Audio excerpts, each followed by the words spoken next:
Usia saya 27 tahun. Saya menikahi seorang ibu-ibu yang bekerja di kantin karyawan perusahaan kami.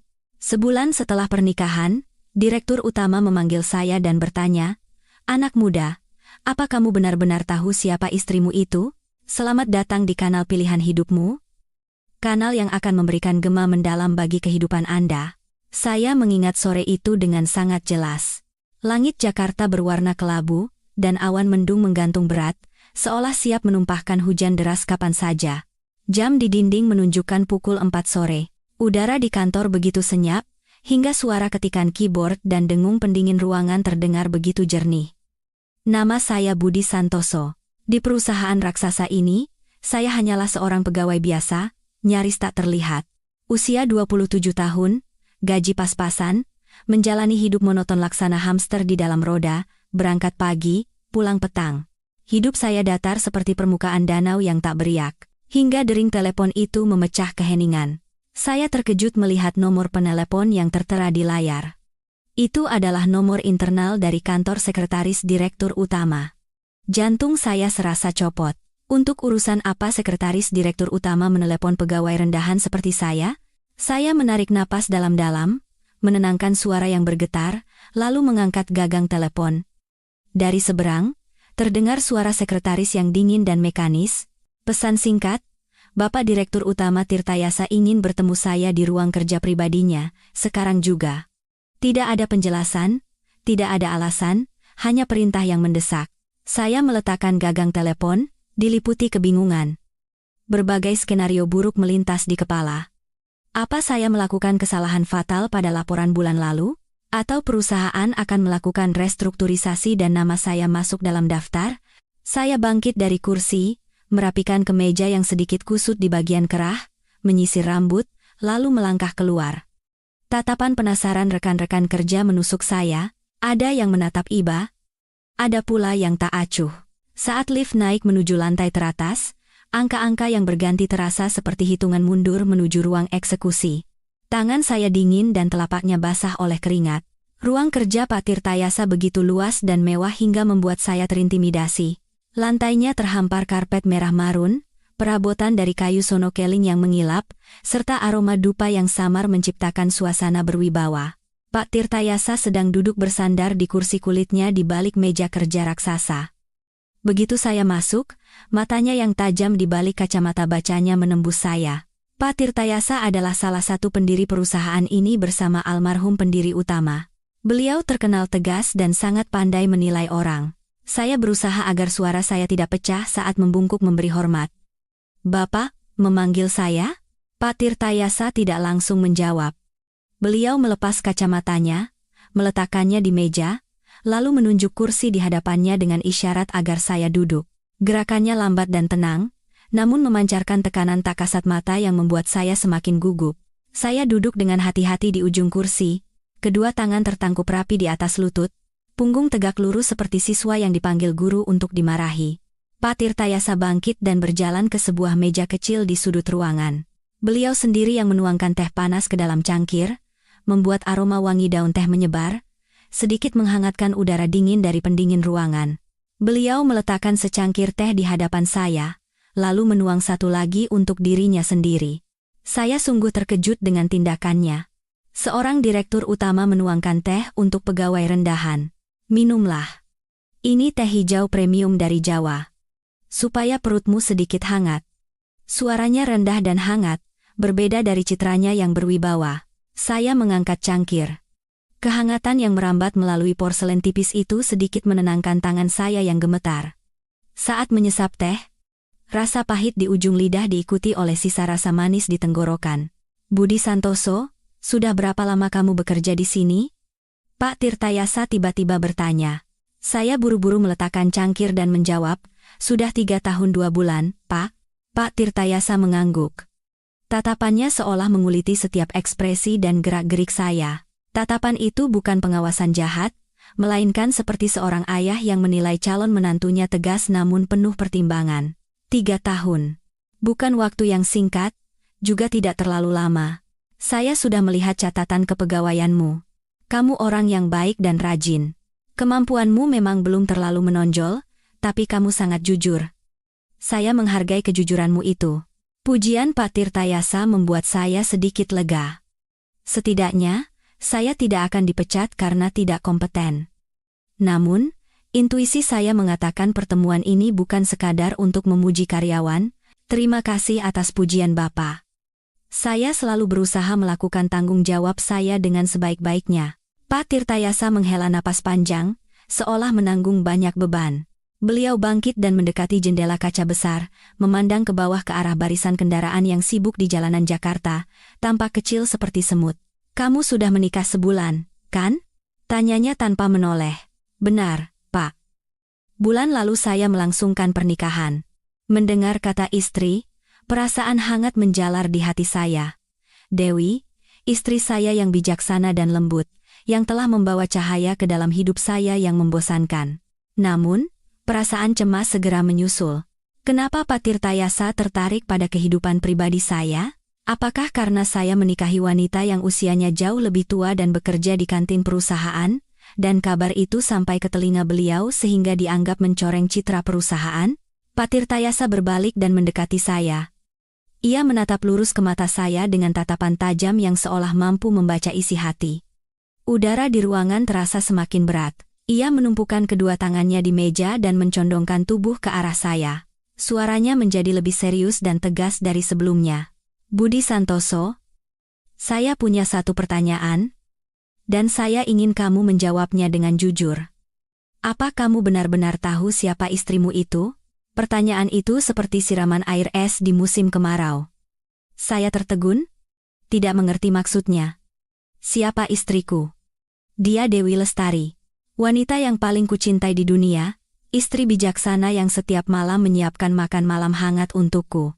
Mungkinkah dia punya identitas lain yang tidak ku ketahui? Saya tergagap, mencari kata-kata untuk mengungkapkan kebingungan. Maaf, Pak, saya tidak mengerti maksud Bapak. Istri saya bernama Dewi Lestari, dia bekerja di kantin karyawan perusahaan kita. Kami menikah karena saling mencintai, dan semua data pribadinya sudah saya serahkan saat mendaftarkan pernikahan. Pak Tirtayasa menggelengkan kepala, senyum di bibirnya tampak misterius dan getir. Ia kembali ke mejanya, mengambil sebuah map dokumen tebal, dan melemparkannya ke hadapan saya. Suara map yang membentur meja kayu membuat saya tersentak kaget. Bukalah, lihat sendiri siapa sebenarnya wanita yang tidur bersamamu setiap malam. Dengan tangan gemetar, saya meraih map itu. Sampulnya berwarna biru tua, tanpa judul apapun. Saya menarik napas dalam-dalam, lalu membuka halaman pertama. Yang pertama kali saya lihat adalah sebuah foto paspor hitam putih. Wanita muda di dalam foto itu tampak cantik dengan kesan tajam, mengenakan setelan jas mewah, tatapan matanya memancarkan kepercayaan diri dan wibawa. Gaya rambut dan pakaiannya sangat berbeda dari penampilan Dewi yang sederhana, tapi saya langsung mengenalinya. Dia adalah istri saya, Dewi. Namun, yang membuat napas saya tercekat adalah tulisan di bawah foto itu. Dewi Lestari, Wakil Direktur Utama, Garuda Kencana Group, Garuda Kencana Group. Nama yang sangat familiar. Bukankah itu salah satu konglomerat multinasional terbesar di Indonesia yang bisnisnya mencakup properti, jaringan retail, hingga pabrik manufaktur? Aset mereka mencapai triliunan rupiah, sebuah impian bagi setiap pebisnis. Saya membalik ke halaman berikutnya. Ada guntingan artikel dari majalah-majalah bisnis terkemuka, salinan surat pengangkatan, dan foto-foto Dewi sedang melakukan pemotongan pita proyek besar bersama pejabat-pejabat tinggi. Semuanya membuktikan satu fakta yang tak terbantahkan. Istri saya, yang bekerja di kantin dengan gaji beberapa juta sebulan, pernah menjadi seorang raksasa yang disegani di dunia bisnis. Kepala saya pening dan telinga saya berdengung. Saya tidak bisa mempercayai mata saya. Apakah ini lelucon kejam? Ataukah saya sedang bermimpi? Saya menatap Pak Tirtayasa, berharap ia akan mengatakan semua ini adalah kesalahan. Namun, tatapannya yang tegas dan serius merenggut harapan terakhir saya. Sekarang kamu mengerti, Budi Santoso? Istrimu bukan pekerja kantin miskin. Dia adalah putri tunggal almarhum Bapak Adi Wijaya, pendiri Garuda Kencana Group, dan saat ini memiliki aset senilai 5 triliun rupiah. 5 triliun rupiah. Angka itu berputar-putar di kepala saya seperti lonceng kematian bagi kehidupan tenang saya. Tangan saya lemas dan map dokumen itu jatuh berhamburan di lantai. Di luar jendela, hujan deras akhirnya turun. Petir menyambar langit, meraung dahsyat seperti badai yang sedang berkecamuk di dalam hati saya. Ingatan membawa saya kembali ke setahun yang lalu, hari yang menentukan saat takdir mempertemukan saya dengan Dewi. Saat itu, saya masih seorang bujangan biasa yang bertahan hidup dari hari ke hari dengan makanan murah. Saat makan siang, kantin karyawan selalu seperti medan perang. Suara piring beradu, tawa orang-orang, dan dengung kipas angin yang berusaha mengusir hawa panas Jakarta. Aroma makanan, keringat, dan pembersih lantai murah bercampur menjadi satu, menciptakan bau khas kantin. Sambil memegang nampan stainless steel, saya menahan perut yang keroncongan dalam antrean panjang. Menu hari itu adalah soto ayam, favorit saya. Tapi saat melihat panci besar di depan, yang tersisa hanya beberapa potong daging dan bihun yang mengambang lesu. Para petugas kantin, dengan wajah lelah, menyajikan makanan secara mekanis, membenturkan sendok sayur ke piring tanpa menatap wajah pelanggan. Saat giliran saya tiba, ada wajah baru di balik meja saji. Seorang wanita berusia sekitar 40 kopaan. Dengan perawakan ramping, ia mengenakan seragam dapur yang rapi dan penutup kepala. Itulah pertama kalinya saya bertemu Dewi. Ia mengangkat kepala dan menatap saya. Matanya jernih dan bening. Ada kerutan halus di sudut matanya yang menandakan jejak waktu, namun anehnya memancarkan kehangatan. Ia tersenyum-senyum lembut yang terasa seperti embusan angin sejuk di tengah panasnya kantin. "Masnya mau soto ayam, kan?" tanyanya dengan suara lembut dan ramah. "Iya, Bu. Kuahnya sedikit saja." "Terima kasih," jawab saya sekenanya, tanpa berharap banyak. Namun, ia tidak terburu-buru seperti yang lain. Dengan sendok sayur, ia mengaduk dasar panci dengan hati-hati, mengambil banyak suiran ayam dan topping. Saya terkejut melihat mangkuk saya kini penuh dengan daging ayam, saun, dan tauge segar. Ia meletakkan mangkuk itu dengan hati-hati di atas nampan saya. Saat itu, tangannya sedikit menyentuh tangan saya. Tangannya kasar dan kapalan, tetapi terasa sangat hangat. "Makan yang banyak ya, biar semangat kerjanya. Masih muda kok kurus sekali." Ucapannya tulus, penuh perhatian. Itu bukan keramahan basa-basi. Saya tertegun sejenak. Sudah berapa lama tidak ada yang peduli? Apakah saya makan dengan baik? Orang tua saya tinggal jauh di kampung, dan saya berjuang sendirian di kota asing ini. Makan hanyalah sarana untuk mengisi perut, menikmati makanan atau mendapat perhatian adalah hal yang tak pernah saya impikan. Perhatian sederhana dari wanita asing itu membuat hidung saya terasa pedih. "Iya. Terima kasih banyak, Bu." Saya menjawab dengan suara pelan, lalu membawa nampan saya, tetapi hati saya masih terasa hangat. Saya duduk di sudut dan sambil makan, saya curi-curi pandang ke arah meja saji. Ia masih di sana, dengan sabar melayani orang-orang. Meskipun antrean panjang dan beberapa rekan kerja yang cerewet mengeluh, ia selalu tersenyum dan melayani dengan kesabaran luar biasa. Setelah semua orang pergi, saya mengamati cara ia membersihkan meja saji. Ia tidak pernah bekerja asal-asalan. Ia membersihkan setiap noda minyak dengan teliti, merapikan wadah bumbu dan sendok dengan rapi. Sikap kerjanya menunjukkan ketelitian, keseriusan, dan sesuatu yang berbeda dari para pekerja lain yang pernah saya temui. Itu seperti kebanggaan pada profesinya, sebuah prinsip bahwa sekecil apapun pekerjaan, harus dilakukan dengan sempurna. Soto ayam hari itu terasa luar biasa lezat. Pedasnya sambal, gurihnya ayam, dan kaldu yang kaya rasa membangkitkan semua indera saya. Tapi mungkin, bumbu yang paling istimewa adalah senyum dan tatapan hangat Dewi. Sore itu, sepulang kerja, hujan deras tiba-tiba turun.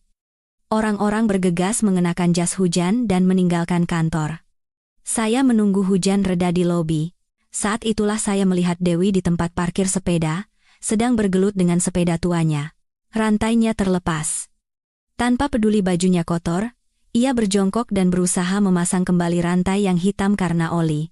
Tanpa ragu, saya berlari menembus hujan. "Bu Dewi, biar saya bantu." Ia mengangkat kepala, mengenali pemuda yang ia temui siang tadi, dan tersenyum ramah bercampur rasa tidak enak. "Aduh, maaf ya, Mas. Sepedanya sudah tua, sering rewel. Hati-hati. Kemeja putihnya nanti kena oli." Saya berkata tidak apa-apa, lalu berjongkok dan memperbaiki sepedanya. Hanya butuh sekejap. Saya bangkit, mengeluarkan tisu dari saku untuk membersihkan tangan, dan memberikan selembar padanya. Sudah beres. Ini. Lap tangannya. Terima kasih banyak, ya. Namanya siapa tadi? Tanyanya dengan tatapan penuh terima kasih. Budi Santoso. Saya di tim perencanaan, lantai 5. Ia mengangguk seolah berusaha mengingat nama itu. Saya Dewi. Senang bertemu denganmu, Mas Budi. Hujannya deras, cepat masuk. Nanti masuk angin. Melihat punggungnya yang menjauh dengan goyah di atas sepeda tuanya di tengah hujan, saya merasakan emosi yang sulit dijelaskan. Rasa iba, penasaran, dan sedikit debaran. Bagaimana bisa orang selembut dan sehangat itu harus hidup begitu keras di usianya? Di balik matanya yang tampak sedih, pasti ada cerita panjang yang tersembunyi. Soto ayam dan hujan deras di Jakarta hari itu telah menumbuhkan benih cinta yang tak pernah saya bayangkan. Benih cinta yang akan mengubah seluruh hidup saya. Setelah membantu memperbaiki sepeda Dewi, saya sengaja pulang lebih larut.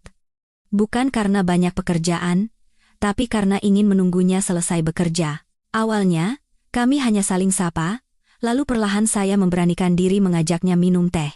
Bukan di kafe mewah atau waralaba mahal yang sering dikunjungi anak muda. Tempat kencan kami adalah sebuah warung kopi sederhana di sudut jalan dekat kantor, di bawah naungan pohon tua. Kursi dan meja plastik usang, suara bising kendaraan, dan debu jalanan menjadi latar belakang cerita kami. Saya memesan es kopi hitam, sementara ia memesan kopi susu saset dengan sedikit gula.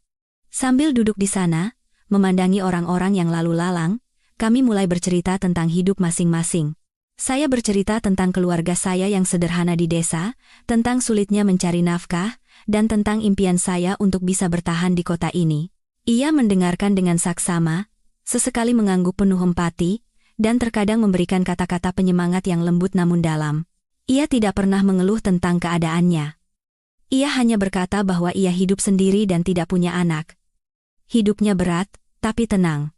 Namun, yang paling mengejutkan saya bukanlah kebaikannya, melainkan kecerdasan yang tersembunyi di balik penampilannya yang sederhana. Suatu kali, saya mengeluh karena harga daging sapi naik, yang membuat harga makanan di warung ikut naik, sehingga gaji saya yang kecil semakin terasa kurang. Saya hanya bisa menyalahkan keserakahan para pedagang di pasar. Dewi tersenyum ringan, menyesap kopinya, lalu berkata dengan tenang, belum tentu salah pedagangnya saja, Mas Budi. Beberapa waktu lalu kan ada wabah penyakit mulut dan kuku yang membuat pasokan berkurang drastis. Ditambah lagi, biaya pakan ternak dipengaruhi harga kedelai impor, dan belakangan ini ada perang dagang yang membuat harga kedelai internasional naik. Rantai pasokannya terganggu, biaya logistik juga naik, semua itu akan tercermin di harga akhir. Pedagang eceran itu kan hanya di tahap terakhir yang menanggung beban itu. Saya menatapnya dengan mulut ternganga. Bukan karena istilah seperti rantai pasokan atau biaya logistik asing bagi saya yang bekerja di tim perencanaan, tapi karena kata-kata itu keluar dari mulut seorang ibu-ibu kantin biasa.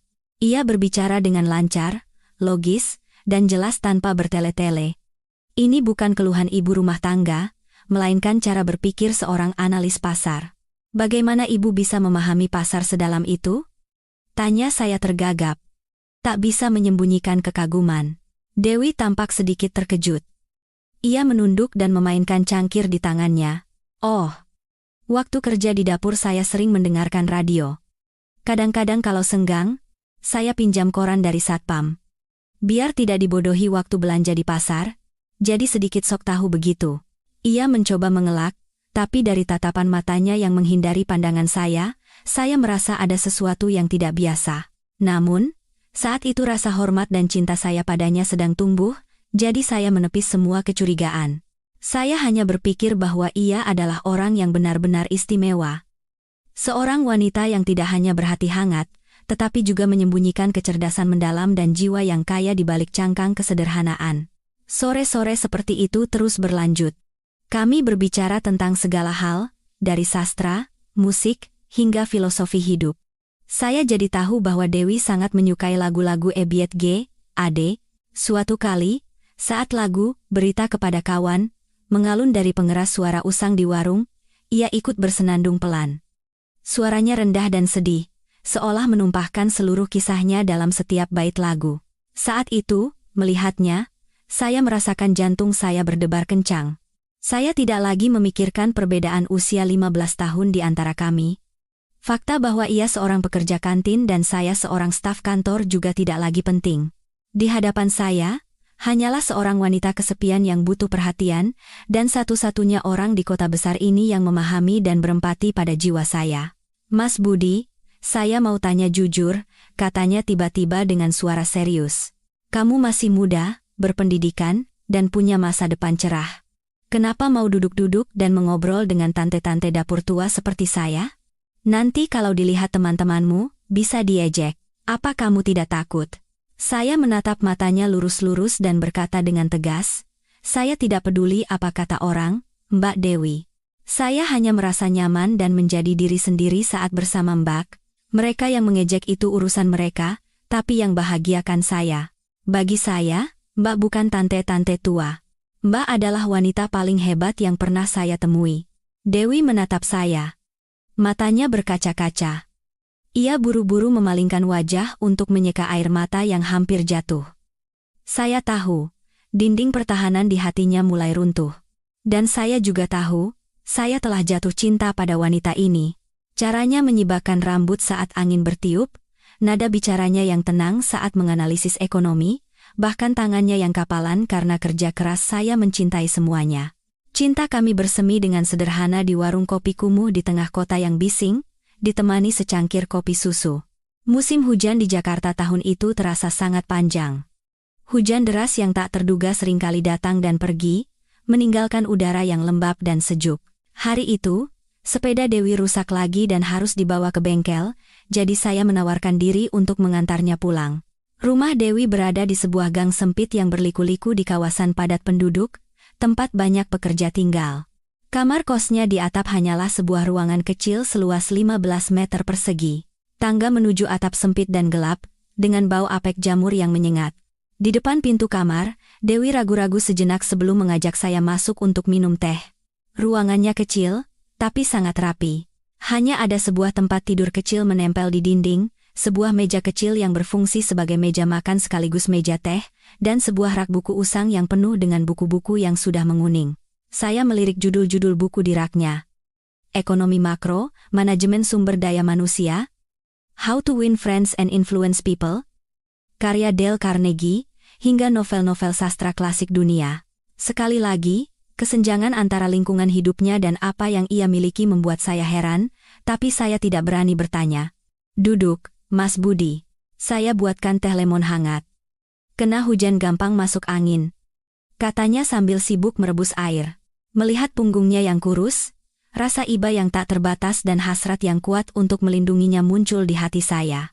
Saya tidak ingin lagi ia tinggal sendirian di kamar sempit ini. Saya ingin bisa melihatnya setiap kali pulang kerja, makan masakannya, dan berbagi suka duka hidup bersamanya. Saya bangkit dari kursi dan mendekatinya. Saat ia berbalik membawa teh lemon, saya berdiri tepat di depannya, menghalangi jalannya. Mbak Dewi, panggil saya dengan suara bergetar. Ia terkejut dan hampir menjatuhkan cangkir. Kenapa?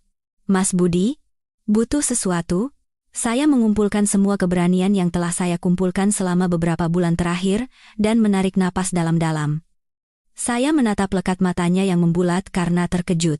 Mbak Dewi, ada yang ingin saya sampaikan. Dewi sepertinya menangkap sesuatu dari tatapan saya. Ia mundur selangkah, meletakkan cangkir di meja, dan memegang ujung meja dengan erat seolah berusaha menenangkan diri. Katakan saja, Mas Budi. Saya dengarkan. Apa yang akan saya katakan ini mungkin terdengar tiba-tiba, dan mungkin Mbak akan menganggap saya kekanak-kanakan, tapi ini sudah saya pikirkan sejak lama. Saya bukan anak kecil lagi. Saya tahu pasti apa yang saya rasakan. Saya melangkah lebih dekat dan menggenggam tangannya yang dingin dan gemetar. Saya mencintaimu, Mbak Dewi. Sejak hari pertama kita bertemu, soto ayam itu, kopi susu yang kita minum bersama, semua cerita yang Mbak sampaikan, saya mencintai semuanya. Saya tidak peduli dengan perbedaan usia, masa lalu, atau keadaan kita sekarang. Saya hanya ingin berada di sisimu, merawatmu seumur hidupku. Maukah Mbak menikah dengan saya? Waktu seolah berhenti di ruangan kecil itu. Hanya suara rintik hujan di atap seng dan detak jantung saya yang berdebar kencang yang terdengar. Dewi menatap saya, ekspresinya berubah dari kaget menjadi penuh penderitaan. Ia mencoba melepaskan tangannya, tapi saya menggenggamnya erat. Mas Budi, kamu gila? Kamu sadar apa yang kamu katakan? Saya 15 tahun lebih tua darimu. Saya tidak punya uang, tidak punya apa-apa, hanya seorang tante-tante kantin. Kamu masih muda, berpendidikan, dan masa depanmu cerah. Apa kata orang tuamu nanti? Apa kata orang-orang di luar sana? Kita hidup di dunia yang berbeda. Dunia manapun tidak masalah. Teriak saya tegas. Duniaku adalah kamu. Usia hanyalah angka. Aku mencintai jiwamu, pribadimu.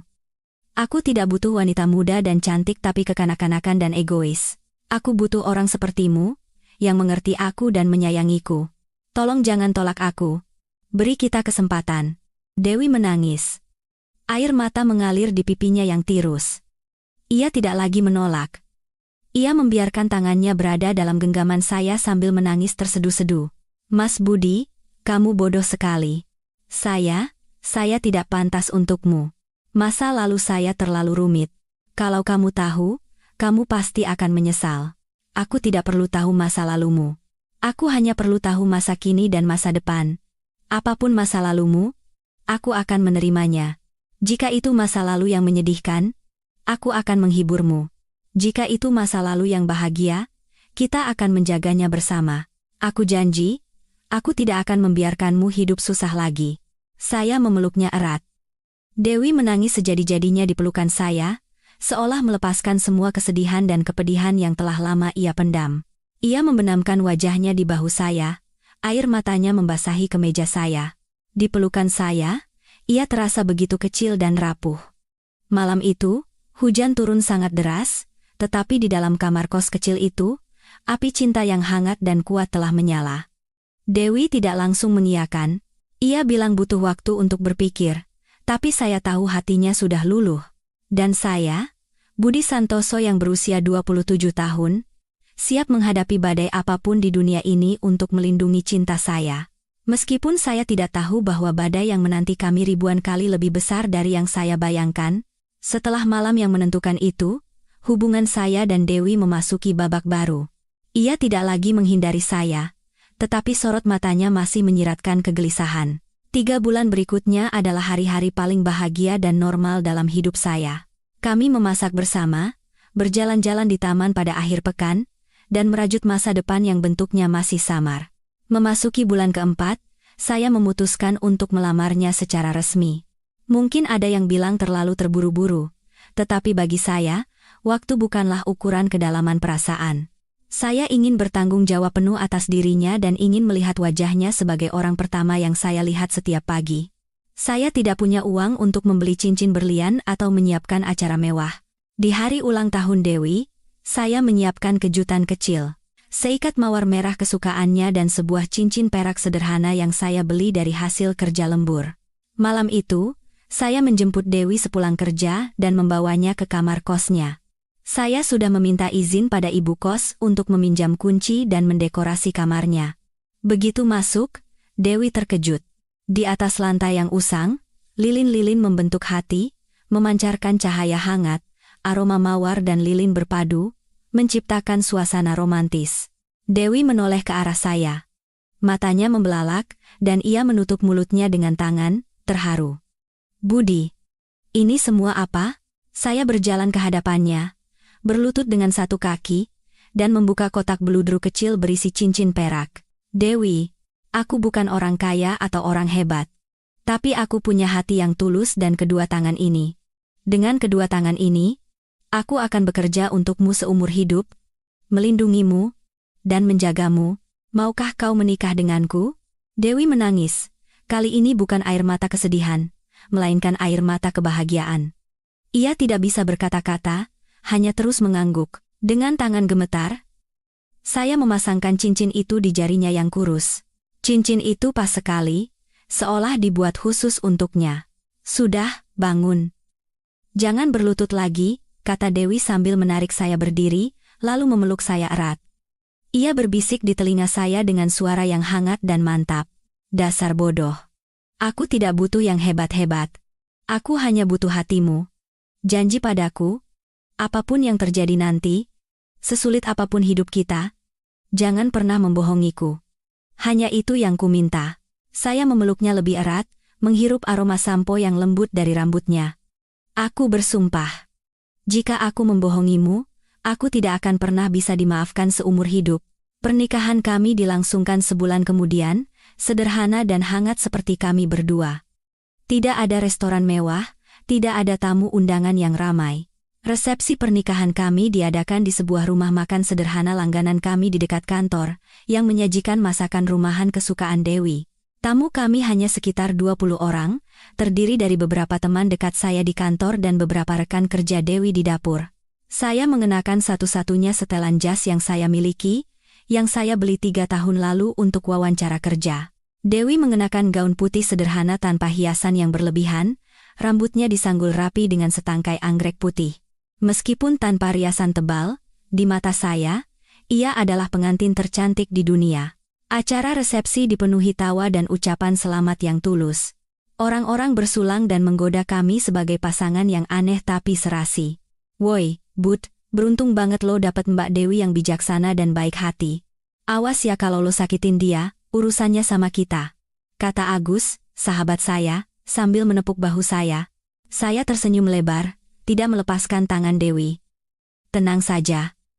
Kalau aku menyakiti istriku, aku akan kena karma. Dewi tersenyum cerah dan bahagia. Ia berkeliling meja, memastikan semua orang mendapat makanan dan menyapa mereka satu persatu. Melihat caranya berinteraksi dengan teman-teman saya semakin mencintai dan menghormatinya. Ia bukan hanya istri saya, tetapi juga kakak, sahabat dan pasangan hidup saya. Malam pertama kami sebagai pengantin di kamar kos kecil itu, kami berbaring berdampingan, mendengarkan suara sunyi malam kota. Dewi berbaring dengan lengan saya sebagai bantal, memainkan cincin di jarinya. Budi, sekarang kita benar-benar sudah jadi suami istri ya. Aku tahu kamu masih muda dan punya banyak impian. Aku ingin menjadi sandaran yang kuat agar kamu bisa fokus pada pekerjaanmu. Aku mungkin tidak bisa banyak membantumu dengan uang, tapi aku akan menunggumu setiap hari dengan masakan yang enak. Saya mengecup keningnya dengan lembut. Kehadiranmu di sisiku sudah menjadi kekuatan terbesarku. Kalau kita berusaha bersama, pasti hidup kita akan lebih baik. Aku percaya itu, dan saya benar-benar percaya. Saya percaya pada kekuatan cinta, pada kekuatan suami istri yang berjuang bersama. Tanpa saya sadari, kebahagiaan sederhana dan sumpah setia itu akan segera menghadapi badai yang mengerikan. Sebuah kebenaran besar yang akan mengguncang semua yang saya yakini. Kembali ke ruang kerja Pak Tirtayasa. Di luar, guntur masih bergemuruh, tapi telinga saya tuli, hanya mendengar detak jantung yang menyakitkan. Saya berdiri limbung di tengah ruangan. Tangan dan kaki saya lemas, pandangan terpaku pada kertas-kertas yang berserakan di lantai. Sosok Dewi dalam setelan jas mewah dengan senyum tajam dan berwibawa terus terbayang. Bagaimana mungkin wanita lembut yang setiap hari berkeringat di dapur, yang tangannya kapalan karena memotong dan mencuci piring, adalah seorang wakil direktur utama perusahaan raksasa dengan aset triliunan? Kesenjangan itu terlalu besar dan tidak nyata, otak saya menolak untuk menerima kenyataan. Pak Tirtayasa mendekat, memunguti kertas-kertas itu dan merapikannya kembali di atas meja. Ia menatap saya dengan sorot mata campur aduk antara iba dan tegas. Budi Santoso, duduklah. Ini mungkin sulit dipercaya, tapi inilah kenyataannya. Inilah kebenaran yang disembunyikan istrimu, Dewi Lestari, selama 5 tahun terakhir. Saya duduk terkulai di kursi seperti mayat tanpa jiwa. Saya menatap Pak Tirtayasa dan bertanya dengan suara serak. Tolong jelaskan. Pak, kenapa? Kenapa dia membohongi saya? Kenapa orang seperti dia harus bekerja di kantin? Apa saya sedang bermimpi? Pak Tirtayasa menggeleng, menghela napas, dan mulai bercerita dengan suara rendah dan sedih, seolah mengenang sebuah tragedi lama. Ini bukan mimpi. 5 tahun yang lalu, Dewi Lestari adalah kebanggaan seluruh Garuda Kencana Group. Dia cerdas, tegas, dan punya visi strategis yang luar biasa. Orang-orang menjulukinya Ratu Besi. Di bawah kepemimpinannya, Garuda Kencana Group tumbuh pesat dan mengakuisisi banyak pesaing. Semua orang berpikir dialah pewaris yang paling pantas untuk kerajaan ayahnya, almarhum Bapak Adi Wijaya. Saya menelan ludah. Tenggorokan saya kering kerontang. Ratu Besi? Istriku? Istriku yang setiap malam minta dicabutkan ubannya dan menangis saat menonton sinetron? Lalu kenapa? Kenapa jadi begini? Tanya saya dengan suara gemetar. Pak Tirtayasa menuangkan teh lagi ke cangkir saya dan mendorongnya pelan ke arah saya. Ceritanya panjang dan menyakitkan. Tragedi dimulai dari pernikahan pertamanya. Mantan suami Dewi, Rifan Hendrawan, saat itu adalah direktur keuangan grup. Dia adalah pria serakah dan licik. Ia memanfaatkan kepercayaan Dewi dan ayahnya untuk menggelapkan dana perusahaan, merugikan grup hingga ratusan miliar rupiah. Saya mengepalkan tangan. Rifan Hendrawan? Nama yang asing, tapi membangkitkan amarah yang tak tertahankan.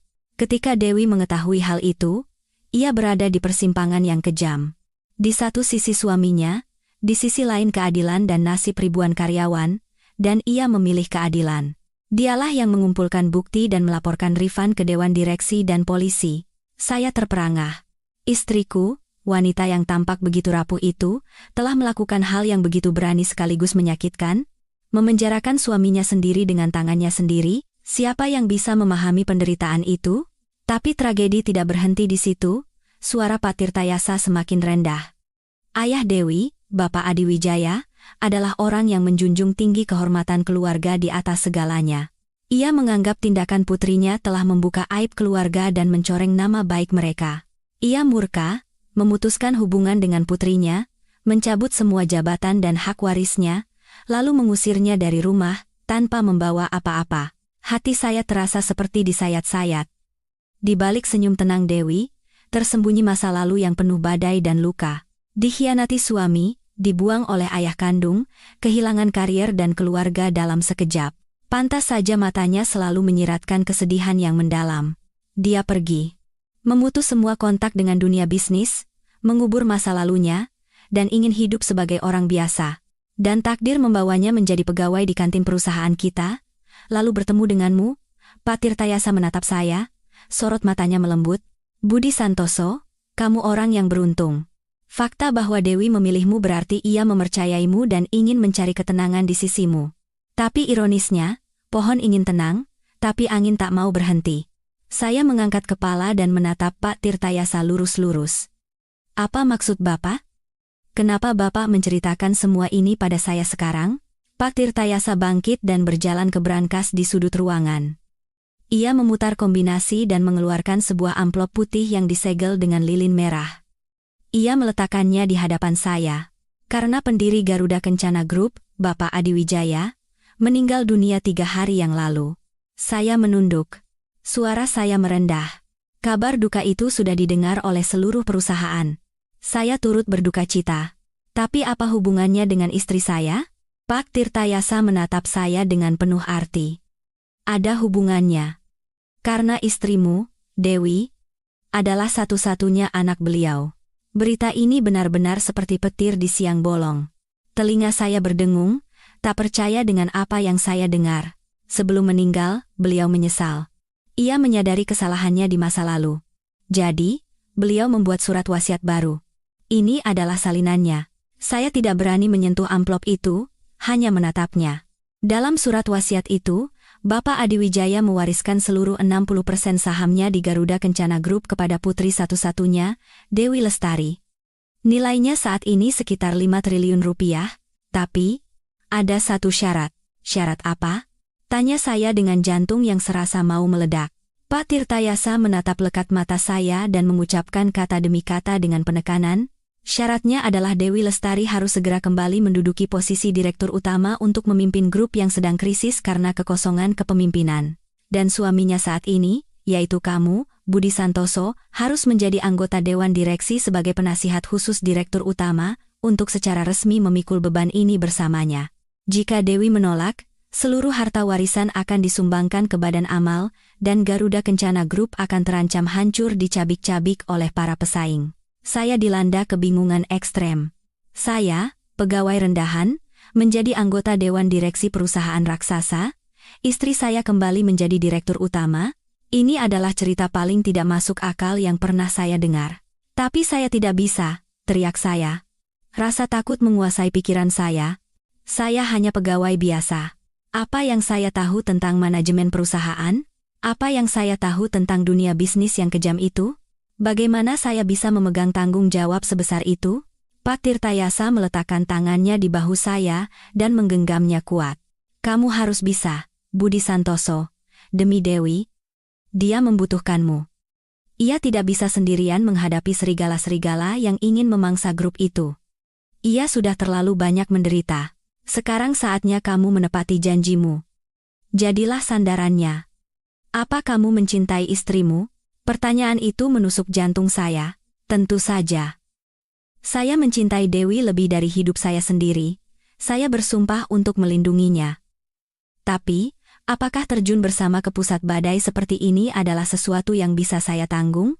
Bawa dokumen ini dan pulanglah. Bicaralah dengan istrimu. Waktunya tidak banyak. Besok pengacara akan menemui kalian berdua. Saya keluar dari ruang direktur seperti orang linglung, sambil memegang map dokumen. Hujan di luar sudah reda, tapi badai di dalam hati saya baru saja dimulai. Saya duduk di atas motor tua saya, tapi tidak langsung menyalakannya. Saya butuh waktu untuk mengatur napas, meskipun saya tahu itu mustahil saat ini. Di bawah cahaya remang-remang tempat parkir bawah tanah, saya membuka kembali map dokumen itu. Saya ingin memastikan bahwa saya tidak salah lihat. Riwayat hidup Dewi terpampang jelas. Dewi Lestari, lahir tahun 1981. Pendidikan, Magister Administrasi Bisnis, MBA, dari Universitas Harvard, Amerika Serikat, lulus dengan predikat summa cum laude. Saya menarik napas dingin. Harvard? Universitas paling bergengsi di dunia yang hanya saya lihat di film atau berita tentang orang-orang jenius? Istriku, yang selalu menawar harga sayuran agar lebih murah, adalah seorang magister dari Harvard. Rasa rendah diri seketika menghantam saya. Saya hanyalah lulusan universitas daerah biasa, bahasa Inggris saya terbata-bata, dan pengetahuan ekonomi saya hanya sebatas dasar. Dibandingkan dengannya, saya hanyalah sebutir pasir di gurun yang luas. Saya membalik ke halaman catatan prestasi pribadinya. Usia 30. Direktur pemasaran, dalam setahun berhasil menaikkan omzet Garuda Kencana Group sebesar 200%. Usia 32. Wakil Direktur Utama Bidang Perencanaan Strategis, secara pribadi berhasil menegosiasikan akuisisi jaringan supermarket Minimart, memperluas divisi retail grup ke seluruh negeri. Tahun 2014. Terpilih sebagai salah satu dari 50 wanita paling berpengaruh di Indonesia oleh majalah SWA, tulisan-tulisan kering itu melukiskan potret seorang tokoh besar. Saya membayangkan Dewi berdiri di atas panggung kehormatan. Kilatan lampu kamera yang tak henti-hentinya, tepuk tangan yang membahana, dan ia berdiri dengan anggun dan cemerlang. Sosok itu sangat jauh berbeda dengan wanita berpakaian sederhana, yang menjahitkan baju saya yang sobek di bawah cahaya lampu remang-remang di kamar kosnya. Kenapa? Kenapa ia mengubur semua kejayaan itu, dan memilih hidup seperti ini? Apakah karena rasa sakit yang begitu hebat hingga ia muak dengan segalanya? Ataukah ia sedang lari dari sesuatu? Dan yang lebih penting, apakah ia pernah menyesal hidup bersama saya yang tidak punya apa-apa? Apakah ia pernah membandingkan saya dengan pria-pria sukses dan kompeten yang pernah ia temui? Rasa rendah diri membuat saya sesak napas. Saya selalu bangga menjadi kepala keluarga, menjadi pria yang melindungi istrinya. Tapi ternyata, sayalah yang lebih kecil. Dewi seperti seekor elang yang sayapnya patah, dan untuk sementara tinggal di sangkar sempit saya. Dan sekarang, saat sayap itu sembuh dan langit yang luas memanggilnya, akankah ia terbang meninggalkan saya? Saya teringat saat-saat saya dengan antusias bercerita tentang rencana-rencana sederhana saya. Tentang bagaimana saya akan bekerja lebih keras beberapa tahun lagi untuk bisa membeli apartemen sederhana dengan KPR, atau menabung untuk membelikannya sebuah skuter agar ia lebih mudah pergi ke pasar. Saat itu, ia hanya tersenyum dan menyemangati saya dengan tatapan lembut. Iya, sayang. Kalau kita berusaha bersama, pasti kita bisa. Sekarang, setelah dipikir-pikir, saya merasa sangat konyol. Impian-impian saya mungkin terdengar seperti permainan anak-anak baginya, 5 triliun rupiah. Uang sebanyak itu bisa membeli ratusan apartemen mewah, ribuan mobil impor termahal. Tapi ia tetap sabar mendengarkan cerita saya dan menghargai gaji kecil yang saya bawa pulang. Fakta itu membuat saya semakin mencintai dan menghormatinya, tapi di saat yang sama, rasa takut di dalam diri saya semakin besar. Saya takut tidak pantas berada di sisinya. Saya takut dunia yang lebih glamor dan kejam akan menelan kebahagiaan kami yang rapuh. Suara klakson mobil yang masuk ke tempat parkir membuat saya terkejut. Saya buru-buru memasukkan map dokumen ke dalam tas, menyalakan mesin motor, dan melaju ke jalan raya. Jalanan, setelah hujan terasa licin dan berkilauan di bawah lampu jalan. Saya memacu motor seperti orang gila. Saya ingin cepat sampai di rumah dan melihat Dewi. Memastikan ia masih hidup dan bernapas, memastikan ia masih istriku, Dewiku, bukan wakil direktur utama yang asing itu. Angin terasa dingin di wajah, tapi tidak sedingin kekacauan di hati saya. Bagaimana saya harus menghadapinya? Dari mana saya harus memulai pembicaraan? Dan setelah malam ini, akankah hidup kami bisa setenang dulu? Dalam perjalanan pulang, kenangan-kenangan kecil selama saya mencintai dan hidup bersama Dewi tiba-tiba muncul dan membentuk sebuah gambaran utuh yang dulu tidak saya sadari karena terlalu naif. Saya menyalahkan diri sendiri, kenapa saya begitu tidak peka? Kenapa saya tidak melihat tanda-tanda yang begitu jelas di depan mata? Saya teringat acara akhir tahun perusahaan tahun lalu. Saya ingin memperkenalkan pacar saya pada teman-teman, jadi saya mengajak Dewi. Hari itu, ia mengenakan gaun hitam sederhana namun dengan potongan yang sangat halus, menonjolkan bentuk tubuhnya yang ramping.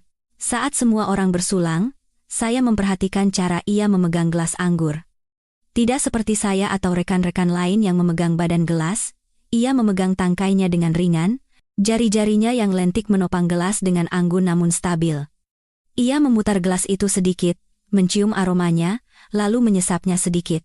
Gerakannya begitu luwes dan berkelas, bahkan manajer HR yang terkenal modis pun menatapnya dengan heran. Saat itu, saya hanya berpikir ia belajar dari film atau memang terampil. Sekarang saya mengerti.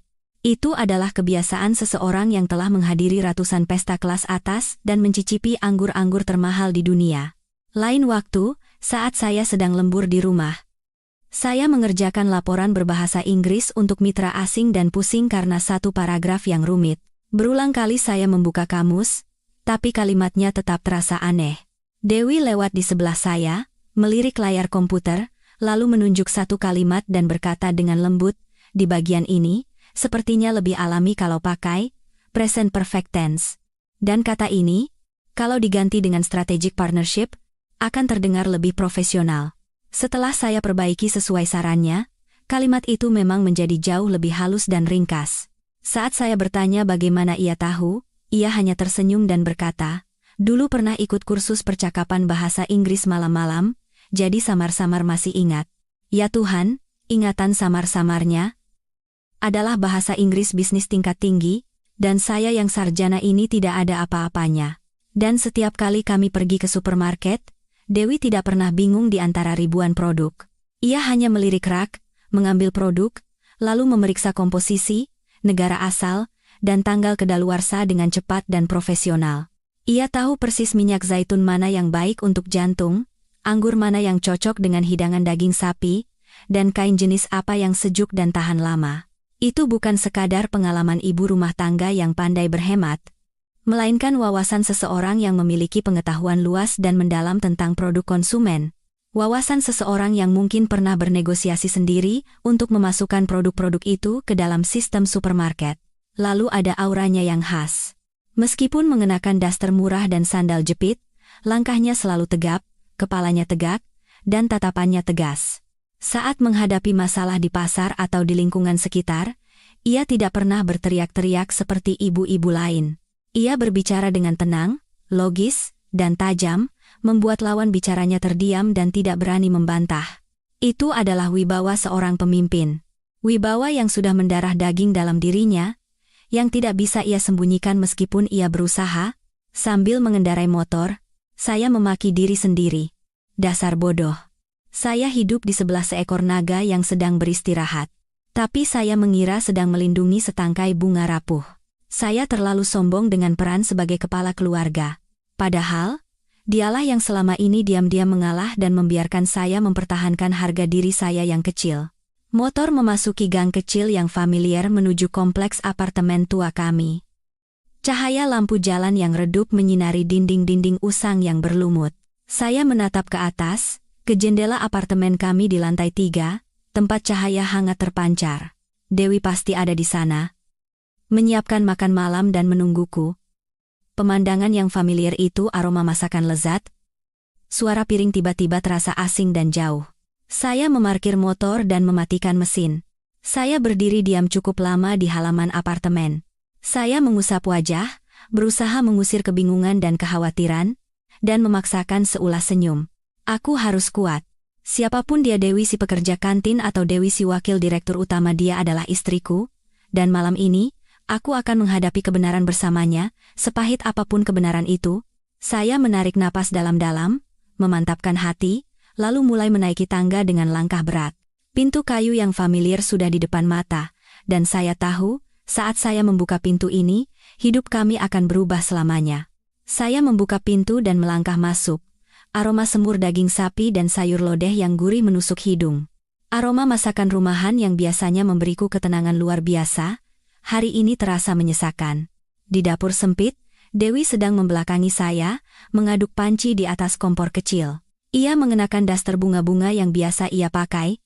Rambutnya diikat rapi, dengan beberapa anak rambut jatuh di tengkuknya yang putih. Pemandangan itu begitu biasa dan begitu hangat, sama sekali tidak cocok dengan citra wanita berwibawa dalam dokumen yang tersimpan di tas saya. Mendengar suara pintu terbuka, Dewi menoleh dan tersenyum cerah. "Sayang, sudah pulang? Ada apa di kantor? Kok pulangnya telat sekali? Cepat cuci tangan dan makan, ya?"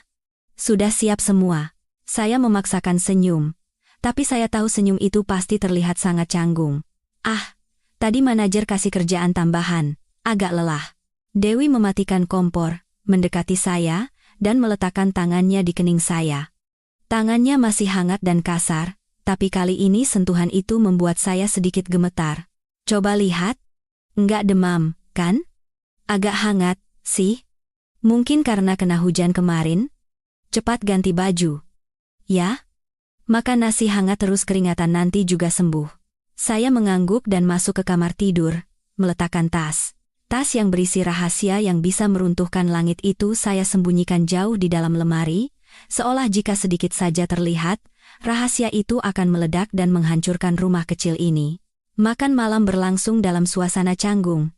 Setidaknya bagi saya, Dewi masih dengan lembut mengambilkan lauk untuk saya, dan bercerita tentang hal-hal sepele yang terjadi di kantin hari itu, tentang ibu penjual sayur yang menaikkan harga, tentang petugas kebersihan baru yang ceroboh dan memecahkan setumpuk piring.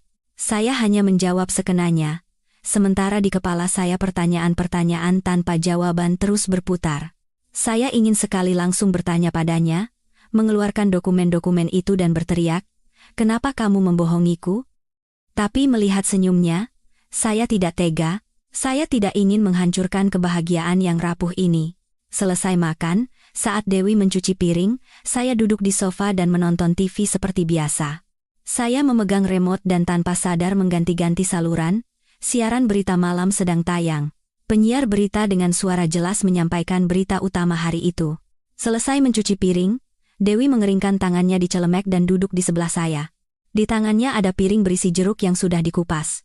"Makan vitamin C ya." Tepat saat itu, suara penyiar di TV menjadi lebih serius. Selanjutnya berita ekonomi. Pasar saham domestik hari ini bergejolak hebat setelah kabar meninggalnya Bapak Adi Wijaya, Direktur Utama Garuda Kencana Group, setelah lama berjuang melawan penyakit. Kepergian mendadak Bapak Adi Wijaya, meninggalkan kekosongan kepemimpinan yang besar di salah satu perusahaan raksasa tanah air tersebut. Di tengah berbagai konflik internal yang dikabarkan terjadi di dalam grup, kekhawatiran investor mengenai suksesi semakin meningkat, dan harga saham Garuda Kencana Group anjlok selama 3 hari berturut-turut. Di layar TV, muncul foto hitam putih seorang pria tua yang berwibawa Bapak Adi Wijaya. Kemudian, grafik saham yang penuh dengan warna merah dan gedung megah kantor pusat Garuda Kencana Group yang berdiri gagah di tengah Jakarta. Saya merasakan tubuh Dewi di sebelah saya menegang. Prang. Suara piring porselen yang membentur meja kaca terdengar nyaring. Saya menoleh ke arahnya. Wajah Dewi pucat pasi. Ia menatap layar TV tanpa berkedip, bibirnya yang gemetar tidak mengucapkan sepatah kata pun. Tangannya mencengkeram ujung bajunya begitu erat hingga buku-buku jarinya memutih. Reaksi keras itu mengatakan segalanya. Tidak perlu ada pengakuan. Sikapnya saat ini sudah cukup membuktikan bahwa semua yang dikatakan Pak Tirtayasa adalah benar. Saya mengulurkan tangan dan mematikan TV dengan remote. Keheningan yang menakutkan menyelimuti ruangan, hanya terdengar napas Dewi yang terengah-engah dan berat. "Dewi," panggil saya dengan suara rendah namun lebih serius dari biasanya. Dewi terlonjak kaget dan menoleh ke arah saya. Matanya penuh ketakutan dan kepanikan. Ia mencoba menenangkan diri dan tersenyum lemah. "Kenapa? Kenapa dimatikan? Kan lagi nonton berita. Kamu kenal orang itu, kan?" Tanya saya langsung. Tidak lagi berputar-putar. Dewi menghindari tatapan saya dan menunduk dalam-dalam. "Siapa? Bapak Adiwijaya? Mana mungkin aku kenal direktur utama sehebat itu? Aku kan cuma orang biasa. Jangan bohong lagi." Saya tidak bisa menahan emosi dan sedikit meninggikan suara. "Aku sudah tahu semuanya. Tadi sore, Pak Tirtayasa memanggilku. Beliau menunjukkan semua dokumen tentangmu padaku. Tentang Wakil Direktur Utama Garuda Kencana Group, Dewi Lestari, putri Bapak Adiwijaya." Dewi tampak hancur. Ia mengangkat kepala menatap saya, matanya penuh dengan air mata. Dinding pertahanan terakhirnya telah runtuh. Ia tahu ia tidak bisa lagi menyangkal. "Jadi, kamu sudah tahu?" Suaranya bergetar seperti bisikan. Saya masuk ke kamar dan mengambil tas saya. Saya mengeluarkan map dokumen dan meletakkannya di atas meja kaca, di sebelah piring jeruk yang ia kupas. "Ini semua yang aku tahu. Tapi aku ingin mendengarnya langsung darimu. Kenapa? Kenapa kamu membohongiku? Kamu punya segalanya. Kenapa kamu memilih hidup seperti ini? Kita ini suami istri. Dewi, kenapa kamu tidak mempercayaiku?" Dewi menatap map itu, air matanya mulai berjatuhan. Ia meringkuk, memeluk lututnya, tampak begitu kesepian dan menyedihkan. Isak tangis yang keluar dari tenggorokannya memecah keheningan yang menyesakkan. "Budi, maafkan aku. Aku tidak bermaksud membohongimu. Aku hanya ingin hidup normal. Aku takut. Masa lalu itu terlalu menakutkan." Saya duduk di sebelahnya. Saya tidak langsung memeluknya, membiarkannya menangis sepuasnya. Saya tahu, ini adalah saat di mana luka di hatinya terkoyak dan terekspos dengan menyakitkan. Tapi kita harus menghadapinya agar bisa melangkah maju. Setelah menangis cukup lama, Dewi mulai sedikit tenang. Ia menyeka air matanya dengan tisu. Dengan mata bengkak dan merah, ia menatap saya dengan ekspresi penuh rasa bersalah. Ia mulai bercerita. Suaranya serak dan terputus-putus, tapi setiap kata diucapkannya dengan jelas, seolah sedang melepaskan beban berat yang ia pendam selama 5 tahun. "Budi, apa kamu tahu bagaimana rasanya dikhianati oleh orang yang paling kamu cintai di dunia? 5 tahun yang lalu, aku pikir aku adalah wanita paling bahagia. Aku punya karier yang sukses dan seorang suami yang hebat, Rifan Hendrawan. Saat itu, di kalangan pebisnis Jakarta, kami dijuluki pasangan emas." Dewi berhenti sejenak, menatap kosong ke satu titik. "Rifan adalah direktur keuangan grup. Dia pandai bicara dan supel, jadi ayah sangat mempercayainya.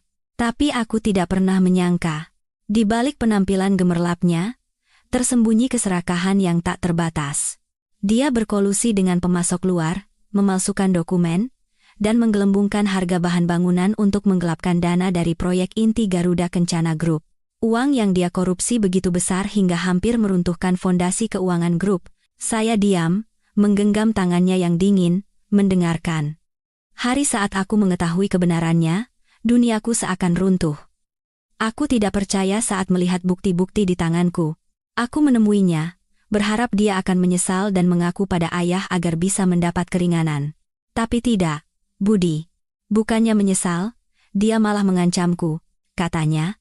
Kalau aku melaporkannya, dia akan menyeret seluruh grup ke dalam lumpur, menyebarkan rumor palsu untuk menjatuhkan harga saham dan membuat ayah bangkrut. Dewi menggenggam tangan saya semakin erat. Kukunya menusuk kulit saya, terasa sakit, tapi saya tidak menarik tangan saya. Saat itu aku berada di persimpangan. Di satu sisi, Kesetiaan pada suami, di sisi lain, hasil kerja keras seumur hidup ayah dan nasib ribuan karyawan. 3 malam aku tidak bisa tidur. Akhirnya, aku memilih keadilan. Aku tidak bisa membiarkan penjahat terus menggerogoti perusahaan. Aku sendiri yang mengumpulkan bukti dan menyerahkannya ke polisi. Saya menatapnya dengan penuh kekaguman. Bagaimana bisa ia begitu kuat? Saya bahkan tidak bisa membayangkannya. Hari saat polisi datang dan memborgol Rifan di tengah rapat dewan direksi, dia menatapku dengan penuh kebencian. Dia mengutukku, menyebutku wanita kejam, pengkhianat, tapi yang paling menyakitkan bukanlah kebenciannya, tapi sikap ayah. Suara Dewi tercekat, air mata kembali mengancam akan jatuh. Ayahku, Bapak Adiwijaya, adalah orang yang lebih mementingkan kehormatan daripada nyawanya sendiri. Menurutnya, masalah keluarga harus diselesaikan secara internal. Tindakanku melaporkan suamiku secara terbuka dianggap telah mempermalukan keluarga dan menjatuhkan martabatnya di mata publik dan mitra bisnis. Dia tidak melihat pengorbananku. Dia hanya melihat aib yang aku bawa. Hari itu, ayah menamparku dengan keras dan mengusirku dari rumah. Dia bilang akan memutuskan hubungan denganku, mencoret namaku dari silsilah keluarga dan surat wasiat.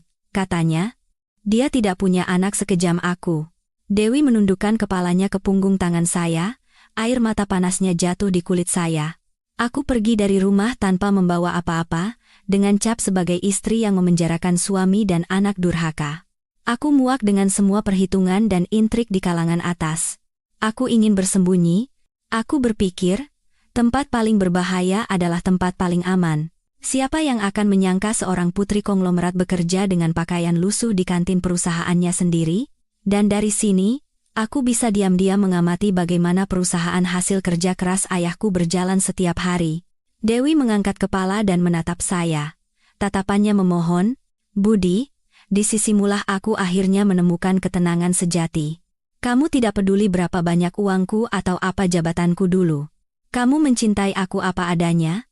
Aku yang canggung dan menua ini, aku takut kalau aku menceritakan yang sebenarnya, kamu akan merasa rendah diri, takut, dan meninggalkanku. Aku sangat egois, kan? Saya menarik Dewi ke dalam pelukan saya erat-erat. Saya mengelus rambutnya, mengecup air mata asin yang mengalir di pipinya. Tidak. Kamu tidak egois. Kamu adalah wanita paling berani yang pernah aku kenal. Maafkan aku karena tidak menyadari penderitaanmu lebih awal. Aku bahkan tidak cukup mencintaimu. Bagaimana mungkin aku bisa menyalahkanmu? Di pelukan saya, Dewi menangis terseduh-seduh seperti anak kecil. Malam itu, kami tidak berkata apa-apa lagi, hanya berpelukan untuk waktu yang lama. Kebenaran itu menyakitkan, tapi harus dihadapi. Namun saya tahu, badai belum berakhir. Besok, kami harus menghadapi ujian yang jauh lebih besar. Keesokan paginya, saya mengambil cuti setengah hari dari kantor. Semalam, saya dan Dewi nyaris tidak tidur. Dewi hanya duduk termangu menatap keluar jendela, sementara saya terus memikirkan kata-kata Pak Tirtayasa. Sekitar pukul 9 pagi, sebuah sedan hitam mewah berhenti di depan kompleks apartemen kumuh kami, menarik perhatian semua tetangga. Terdengar ketukan di pintu, sopan namun tegas. Saat saya membuka pintu, Pak Tirtayasa berdiri di sana bersama seorang pria parubaya yang tidak saya kenal. Ia mengenakan setelan jas abu-abu, membawa tas kerja kulit, dan berkacamata bingkai emas, memberikan kesan cerdas dan tajam. Budi Santoso, Pak Tirtayasa mengangguk pada saya, lalu melongo ke dalam. Apakah Dewi ada di dalam? Ada, Pak. Silakan masuk. Saya menyingkir. Dewi sedang duduk di sofa. Melihat tamu yang datang, ia bangkit. Meskipun hanya mengenakan pakaian rumah biasa, begitu berhadapan dengan orang-orang dari masa lalunya, ia seketika kembali memancarkan aura wibawanya yang dulu. Tanpa gentar, ia menatap lurus ke arah Pak Tirtayasa dan pria asing itu. Lama tidak bertemu, Pak Tirtayasa, sapanya dengan suara tenang. Lama tidak bertemu. Dewi. Jawab Pak Tirtayasa dengan suara sedikit terharu. Perkenalkan, ini Bapak Marwan, pengacara pribadi almarhum Bapak Adiwijaya dan penasihat hukum Garuda Kencana Group. Pak Marwan membungkuk hormat pada kami. Ibu Dewi Lestari, Bapak Budi Santoso, kedatangan saya hari ini adalah untuk membacakan surat wasiat almarhum Bapak Adiwijaya, sesuai dengan amanat beliau. Silakan duduk. Dewi menunjuk sofa di seberangnya. Kehadiran dua tamu istimewa ini membuat ruang tamu yang sempit terasa sesak. Pak Marwan meletakkan tas kerjanya di atas meja dan membukanya dengan bunyi klik.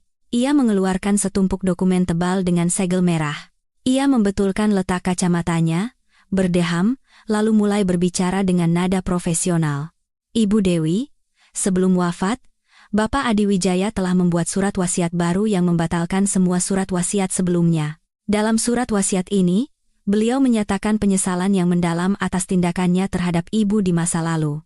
Beliau juga mengakui bahwa tindakan ibu 5 tahun lalu adalah keputusan yang benar dan berani, yang telah menyelamatkan grup dari bencana keuangan. Saya melirik Dewi. Ia menggigit bibirnya, berusaha menahan emosi. Permintaan maaf yang terlambat dari almarhum ayahnya mungkin menjadi penghiburan terbesar baginya saat ini. Pak Marwan melanjutkan, sesuai surat wasiat, Bapak Adiwijaya mewariskan seluruh aset pribadinya, termasuk properti dan simpanan bank, dan yang terpenting, 60% saham Garuda, Kencana Group kepada putri tunggalnya, Ibu Dewi Lestari. Diperkirakan, total aset warisan ini bernilai sekitar 5 triliun rupiah. 5 triliun rupiah. Angka itu kembali terdengar jelas dan nyata di dalam ruangan kecil dengan sewa bulanan Rp500.000 ini, jumlah yang begitu besar. Di luar imajinasi saya, cukup untuk hidup kami, bahkan 10 generasi keturunan kami. Namun, melihat ekspresi Pak Marwan dan Pak Tirtayasa, saya tahu urusan ini tidak akan selesai hanya dengan menerima uang. Namun, Pak Marwan berhenti sejenak dan menatap lurus ke mata Dewi. Untuk dapat menggunakan hak waris ini, ibu harus menyetujui syarat-syarat yang tercantum dalam surat wasiat. Ini adalah syarat mutlak yang tidak dapat diubah.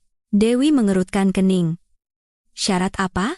Pak Marwan membalik halaman berikutnya dari surat wasiat. Suaranya menjadi lebih tegas. Pertama, Ibu Dewi Lestari harus segera kembali dan mengambil alih posisi sebagai Direktur Utama Garuda Kencana Group. Ibu harus bersumpah untuk mengelola grup setidaknya selama 5 tahun ke depan, dan selama periode itu, ibu tidak boleh mengalihkan atau menjual saham. Saat ini, grup seperti ular tanpa kepala, para pemegang saham bingung, dan harga saham anjlok. Hanya kembalinya Ibu Dewi, yang dikenal sebagai Ratu Besi, yang dapat menenangkan opini publik dan mengembalikan kepercayaan pasar. Dewi menghela napas dan bersandar di kursi. Saya tahu ia sama sekali tidak menginginkan posisi itu, ia sudah terlalu lelah dengan intrik dunia bisnis. Syarat kedua? Tanya Dewi. Pak Marwan menoleh ke arah saya. Tatapan itu membuat saya tersentak. Syarat kedua berkaitan dengan suami ibu saat ini, Bapak Budi Santoso.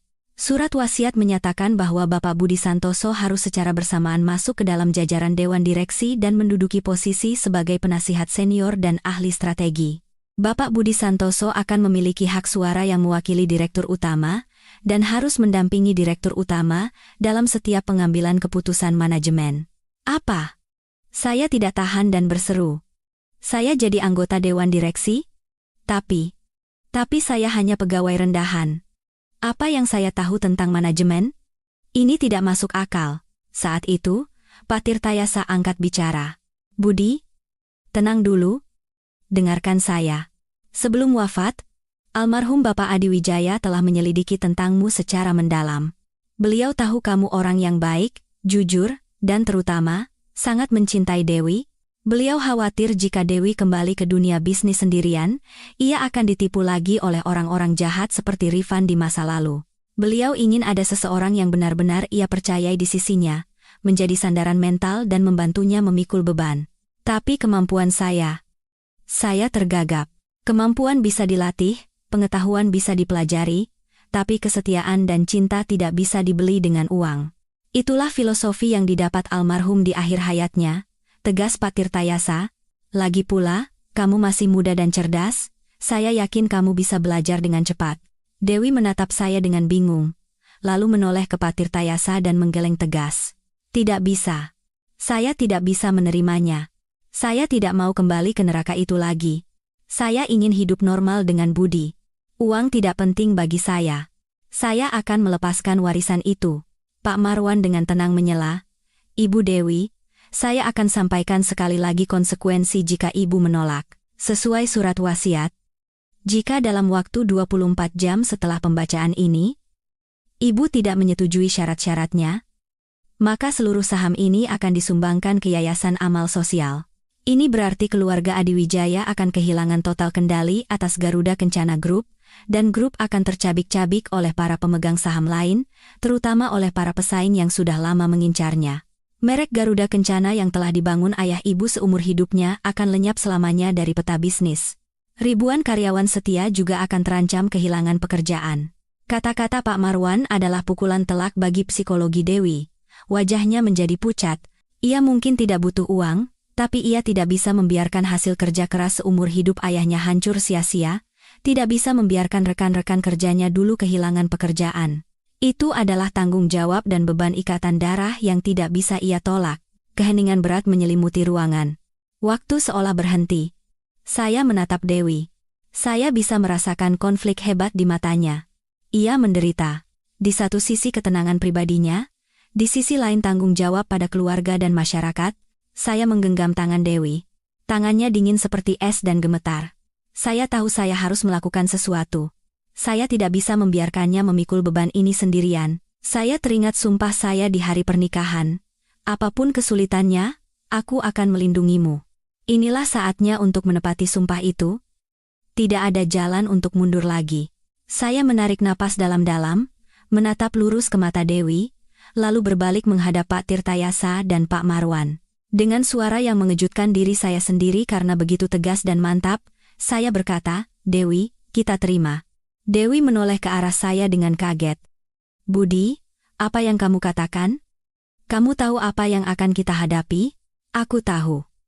Saya menggenggam tangannya lebih erat. Akan ada badai, akan ada tekanan luar biasa, akan ada malam-malam tanpa tidur. Tapi kita tidak bisa membiarkan hasil kerja keras ayahmu lenyap begitu saja. Aku memang tidak kompeten, tapi aku janji.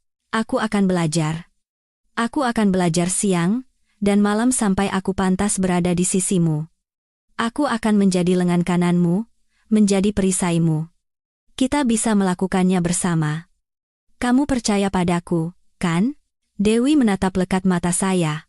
Di dalam tatapan itu, ia menemukan keyakinan dan cinta tanpa syarat yang selama ini ia dambakan. Air mata kembali mengalir di matanya, tapi kali ini air mata haru dan kepercayaan. Ia mengangguk dan balas menggenggam tangan saya erat-erat. "Baiklah. Kalau kamu berkata begitu, aku percaya padamu. Kita hadapi ini bersama." Ia menoleh ke arah Pak Marwan. Setelah menyeka air matanya, suaranya kembali tegas seperti seorang pemimpin. "Pak Marwan, berikan dokumennya. Saya akan tanda tangan." Saat pena Dewi menyentuh kertas, saya tahu kehidupan tenang kami telah resmi berakhir. Pintu menuju dunia kelas atas yang gemerlap namun penuh jebakan telah terbuka, dan saya, Budi Santoso, memulai perjalanan untuk mengubah diri dari seorang pemuda miskin menjadi seorang pria yang layak memikul sebuah kerajaan bersama istrinya. Setelah Pak Marwan dan Pak Tirtayasa pergi, keheningan yang aneh menyelimuti kamar kos kecil kami. Bukan keheningan yang damai seperti biasanya, melainkan keheningan tegang yang menandakan perubahan besar. Surat wasiat yang telah ditandatangani masih tergeletak di atas meja, tetapi bebannya terasa begitu berat di pundak kami berdua. Dewi duduk terpaku di kursinya, menatap kosong ke udara. Saya tahu ia bingung dan takut. Dunia yang selama 5 tahun ini mati-matian, ia hindari telah kembali menerkam dan menghancurkan sarang kecil yang telah ia bangun dengan susah payah. Saya pergi ke dapur, membuatkan segelas air hangat, dan meletakkannya di hadapan Dewi. "Minumlah. Semua akan baik-baik saja." Dewi mengangkat kepala dan menatap saya. Matanya merah. Ia mengangkat gelas. Tapi tangannya gemetar hebat hingga airnya tumpah. Ia buru-buru meletakkan gelas itu kembali, lalu tiba-tiba menutupi wajahnya dan menangis sejadi-jadinya. Tangisannya begitu pilu dan putus asa, seperti orang yang kehilangan sesuatu yang sangat berharga. "Budi, aku takut sekali. Aku takut kita akan kehilangan satu sama lain. Aku takut uang dan kekuasaan akan mengubah kita. Kamu tidak tahu betapa dingin dan kejamnya dunia itu. Tidak ada kehangatan manusiawi di sana, yang ada hanya kepentingan. Aku tidak mau kamu mengalaminya. Kamu terlalu muda, jiwamu terlalu murni. Saya duduk di sebelahnya, menariknya ke dalam pelukan, dan membiarkannya bersandar di bahu saya. Saya mengelus lembut rambutnya yang mulai beruban. Hati saya terasa sakit, saya tahu ketakutannya nyata, tapi saya juga tahu kami tidak punya pilihan untuk mundur. Jangan khawatir. Apapun yang terjadi, aku akan tetap menjadi budimu. Aku tidak akan pernah berubah. Aku akan menghadapi semua orang dengan jiwa murni yang kamu sebutkan itu dan melindungimu. Dulu kamu melawan seluruh dunia sendirian, tapi sekarang ada aku. Kita punya satu sama lain. Itulah kekuatan terbesar kita. Dewi mengangkat kepala dan menatap saya. Air mata masih membasahi bulu matanya. Benarkah? Kamu tidak akan meninggalkanku? Kamu tidak akan malu padaku yang tua dan kusam ini di antara wanita-wanita muda dan cantik di kalangan atas? Saya tersenyum dan menyeka air matanya. Dasar bodoh. Di mataku, kamu yang tercantik di dunia.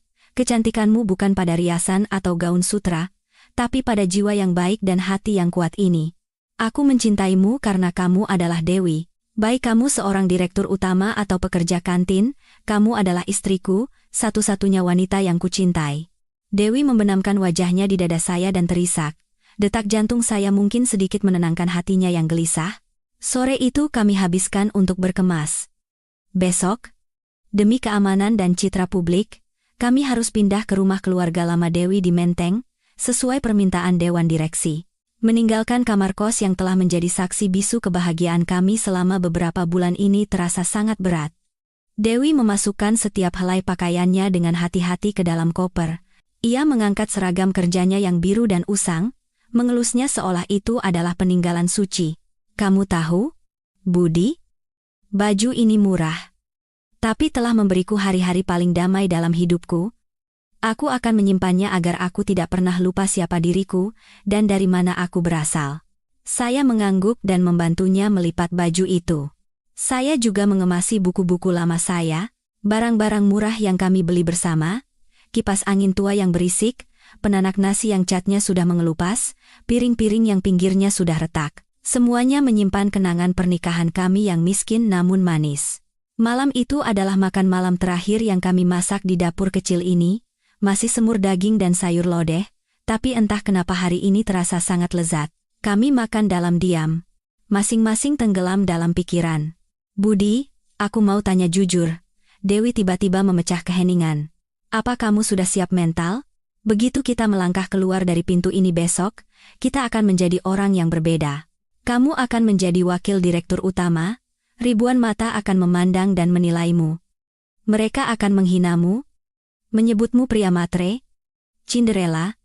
Apa kamu bisa menahannya? Saya meletakkan piring saya dan menatap lurus ke mata Dewi. Aku sudah memikirkannya. Mulut orang memang tidak bisa ditutup. Tapi aku hidup bukan untuk menyenangkan mereka. Kan? Aku hidup untukmu, untuk keluarga kita. Apapun yang mereka katakan, aku akan hidup sesuai dengan apa yang kuyakini benar, sesuai dengan hati nuraniku. Aku akan membuktikan pada mereka, aku duduk di posisi itu bukan karena gila harta, tapi karena aku ingin memikul beban ini bersama istriku. Dewi tersenyum, senyum lega bercampur bangga. Aku percaya padamu. Ternyata kamu jauh lebih kuat dari yang kukira. Malam itu, kami berbaring di tempat tidur sempit, saling berpelukan, untuk terakhir kalinya mendengarkan suara rintik hujan di atap seng. Besok pagi, saat matahari terbit, badai akan datang, tetapi bersamaan dengan itu, babak baru dalam hidup kami yang penuh harapan akan resmi dimulai. Keesokan paginya, sebuah truk kecil datang mengangkut barang-barang kami. Beberapa jam kemudian, sebuah Rolls-Royce hitam mengilap berhenti di depan untuk menjemput kami. Para tetangga berhamburan keluar untuk menonton, berbisik-bisik, ada yang kagum, ada yang iri, ada juga yang mendoakan. Saya menggenggam erat tangan Dewi, mengangkat kepala dengan tegap, dan masuk ke mobil bersamanya, meninggalkan tatapan penasaran dan masa lalu yang miskin namun damai. Rumah besar di Menteng itu seperti istana, tetapi terasa dingin dan kosong, sudah 5 tahun terbengkalai sejak Dewi pergi dan ayahnya jatuh sakit. Para kepala pelayan dan asisten rumah tangga yang dulu bekerja dipanggil kembali. Mereka menatap Dewi dengan tatapan haru bercampur gembira. Nona sudah kembali, kata kepala pelayan tua itu dengan mata berkaca-kaca. Lama tidak bertemu, Pak Bambang, sapa Dewi dengan senyum ramah tanpa canggung sedikit pun. Beberapa hari berikutnya adalah masa pelatihan neraka bagi saya. Pak Tirtayasa membentuk tim ahli terbaik untuk mendidik saya secara kilat. Dari pagi hingga larut malam, saya berputar seperti gasing di tengah lautan pengetahuan baru. Pagi hari, saya belajar manajemen, keuangan, cara membaca laporan keuangan, dan analisis pasar. Angka dan grafik menari-nari di depan mata hingga kepala saya serasa mau pecah. Bagi seorang staf administrasi biasa seperti saya, menyerap pengetahuan setingkat CEO dalam waktu singkat adalah tantangan yang luar biasa. Sore hari, saya belajar etiket bisnis. Cara berjalan, cara berbicara, cara berjabat tangan, cara memegang gelas anggur, bahkan cara mengikat dasi yang benar. Setiap gerakan harus diulang ratusan kali dan dikoreksi hingga detail terkecil. Bapak Wakil Direktur Utama, punggungnya tegakkan. Pandangan lurus ke mata lawan bicara, jangan menghindar. Berjabat tangan harus tegas untuk menunjukkan kepercayaan diri, kata seorang ahli etiket tanpa henti. Saat malam tiba dan tubuh saya sudah lelah, saya kembali menyalakan lampu untuk membaca materi tentang sejarah grup, proyek-proyek yang sedang berjalan, dan daftar pemegang saham serta mitra strategis. Dewi selalu ada di sisi saya, dengan sabar menjelaskan bagian-bagian yang tidak saya mengerti dan menyemangati saya setiap kali saya frustrasi. Semangat, Budi. Kamu hebat sekali. Dulu aku butuh waktu bertahun-tahun untuk mempelajari ini semua. Kamu dalam beberapa hari sudah bisa menangkap intinya. Itu luar biasa. Dewi memijat bahu saya. Jangan menghiburku. Aku tahu betapa kurangnya aku. Aku takut nanti di rapat pemegang saham akan mempermalukanmu, desah saya sambil menyandarkan kepala di meja. Dewi mengangkat wajah saya dan menatap lekat mata saya. Tidak ada orang yang lahir langsung bisa berlari. Yang penting adalah keberanian untuk melangkah, ketulusan dan usahamu akan membuat mereka terkesan. Percayalah pada dirimu sendiri seperti aku mempercayaimu. Suatu hari, Pak Tirtayasa membawa saya ke butik jas paling terkenal di Jakarta. Seorang penjahit senior dengan teliti mengukur tubuh saya dan memilih bahan-bahan terbaik. Saat mengenakan jas yang pas sempurna di badan dan bercermin, saya nyaris tidak mengenali diri sendiri. Pemuda udik dan sederhana itu telah lenyap, digantikan oleh seorang pria yang berkelas dan berwibawa. Tapi jauh di dalam pakaian mewah itu, masih ada Budi Santoso, seorang suami yang sangat mencintai istrinya. Saya berjanji pada diri sendiri, perubahan ini hanyalah penampilan luar untuk menyesuaikan diri, esensi saya tidak akan pernah ternoda oleh uang. Saya juga mengajukan surat pengunduran diri dari perusahaan lama, manajer dan rekan-rekan saya sangat terkejut. Mereka semakin syok saat mendengar saya akan menjadi wakil direktur utama di Garuda Kencana Group. Bisik-bisik kembali terdengar, tapi kali ini saya tidak peduli. Saya punya tujuan yang lebih besar dan lebih penting. Malam sebelum rapat umum pemegang saham luar biasa untuk memperkenalkan jajaran direksi baru, saya tidak bisa tidur. Saya berdiri di balkon, memandangi kota yang gemerlap. Besok, saya akan resmi naik ke panggung politik perusahaan. Tatapan curiga, pertanyaan tajam, dan jebakan-jebakan pasti sudah menanti. Tapi saya tidak takut. Di sisi saya ada Dewi, dan di hati saya ada cinta yang cukup besar untuk mengatasi segalanya. Dewi mendekat dan menyampirkan jubah tipis di bahu saya. Masuklah. Tidur. Besok hari penting. Aku tidak bisa tidur. Bagaimana kalau besok aku melakukan kesalahan dan merugikanmu? Dewi menyandarkan kepalanya di bahu saya. Apapun yang kamu lakukan, aku akan bangga padamu. Karena kamu telah berani melangkah maju untuk melindungiku dan keluarga ini. Besok, jadilah dirimu sendiri. Katakan apa yang kamu pikirkan, lakukan apa yang kamu yakini benar. Ketulusan adalah senjatamu yang paling tajam. Saya menggenggam tangan Dewi dan menatap langit malam yang penuh bintang. Besok badai akan datang, tapi kami siap menyambutnya. Keesokan paginya, Rolls-Royce membawa kami ke kantor pusat Garuda Kencana Group. Pencakar langit yang menjulang di jantung Jakarta itu berkilauan di bawah sinar matahari pagi, simbol kekuasaan dan kekayaan.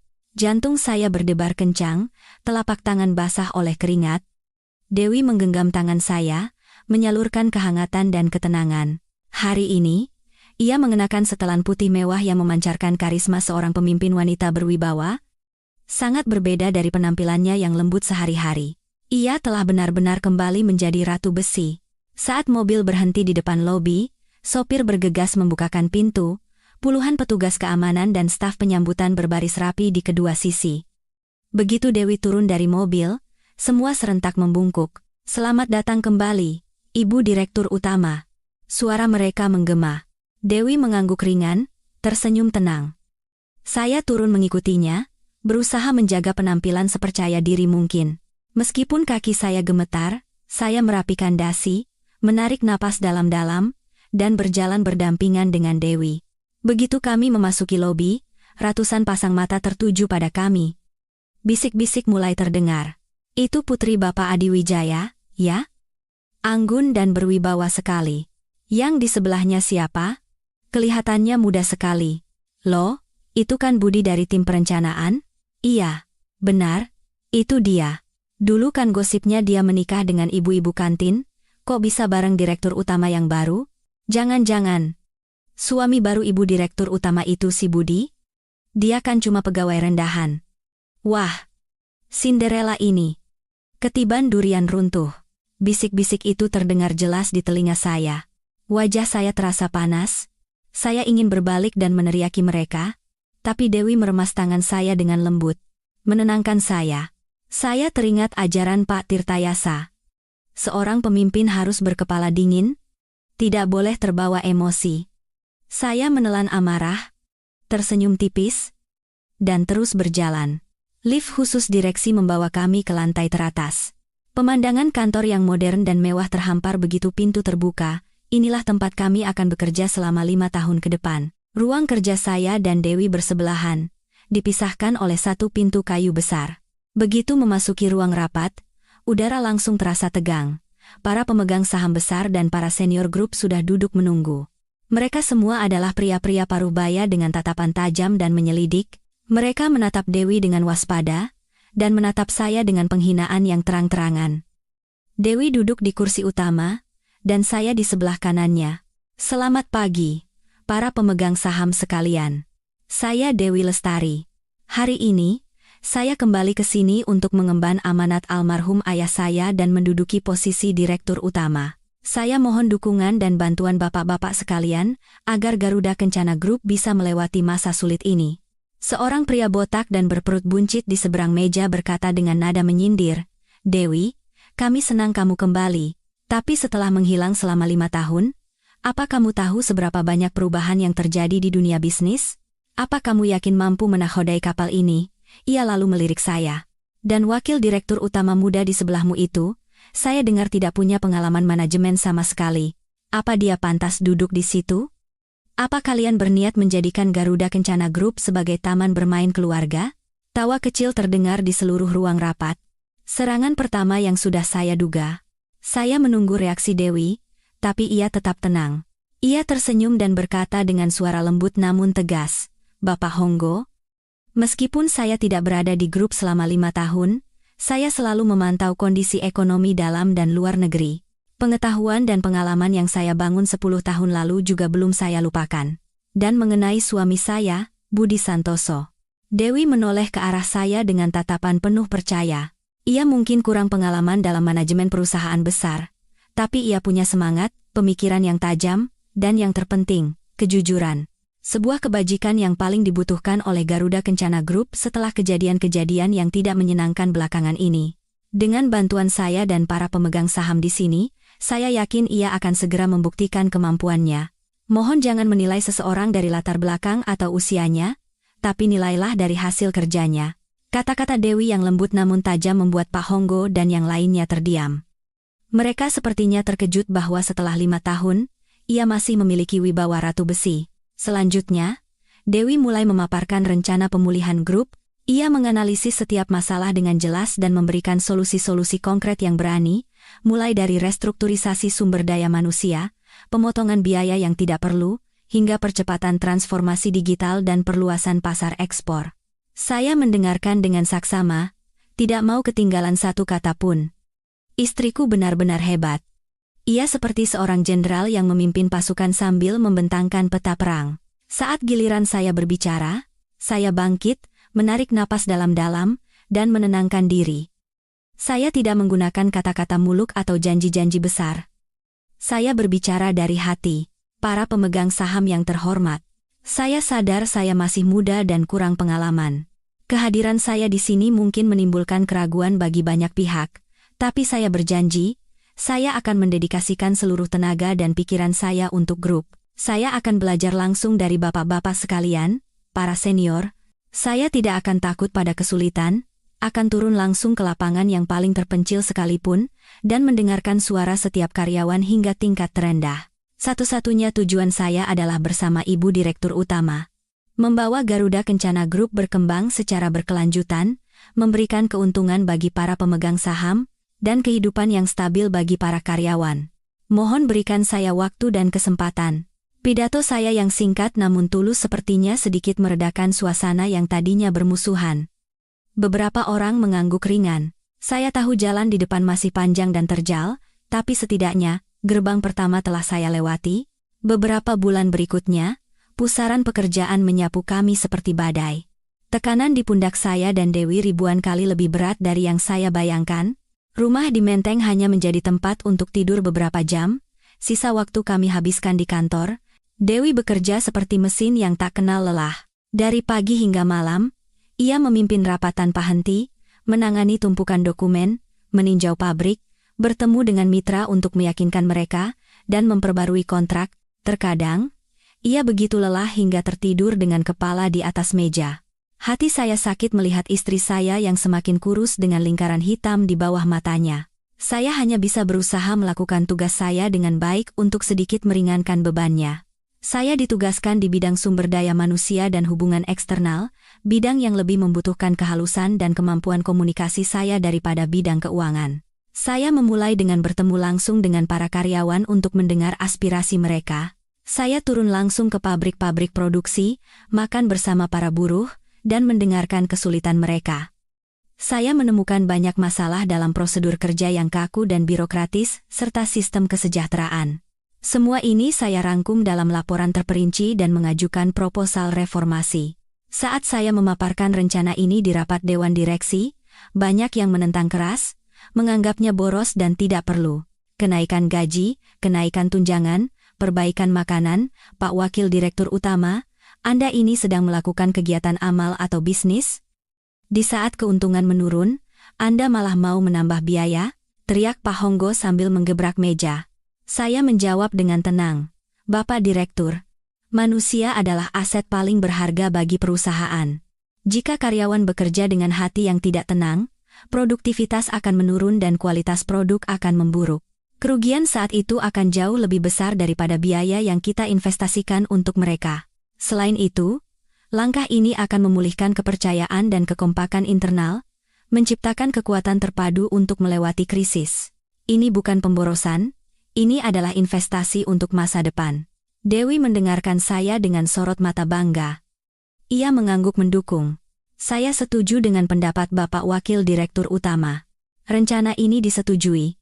Saya percaya, jika kita merawat karyawan dengan baik, mereka juga akan berdedikasi pada perusahaan. Berkat ketegasan Dewi dan persuasi saya yang gigih, reformasi SDM disetujui dan dijalankan. Hasilnya terlihat lebih cepat dari yang diperkirakan. Semangat kerja karyawan meningkat, produktivitas melonjak, dan keluhan serta aksi mogok kerja hilang sama sekali. Reputasi saya di kalangan karyawan dan pemegang saham pun perlahan membaik. Mereka mulai menatap saya dengan hormat, bukan lagi sebagai pajangan di sebelah istri saya. Namun, tidak semua berjalan mulus. Kami menghadapi sabotase diam-diam dari faksi Pak Honggo. Mereka menyebarkan rumor, menghasut klien untuk membatalkan kontrak, bahkan menempatkan orang untuk merusak lini produksi. Setiap hari berangkat kerja, terasa seperti pertempuran sengit. Suatu kali, sebuah paket anonim dikirim ke kantor saya. Isinya adalah sebuah belati dengan noda darah palsu dan surat ancaman, cepat pergi dari Garuda Kencana, atau kau akan celaka.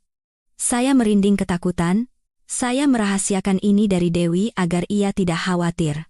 Saya diam-diam meminta tim keamanan untuk memperketat pengawalan kami dan mulai menyelidiki dalangnya secara rahasia. Jauh di tengah malam saat seluruh kota tertidur, lampu di kantor kami masih menyala. Saya dan Dewi duduk berdampingan, makan bekal yang sudah dingin sambil membahas strategi.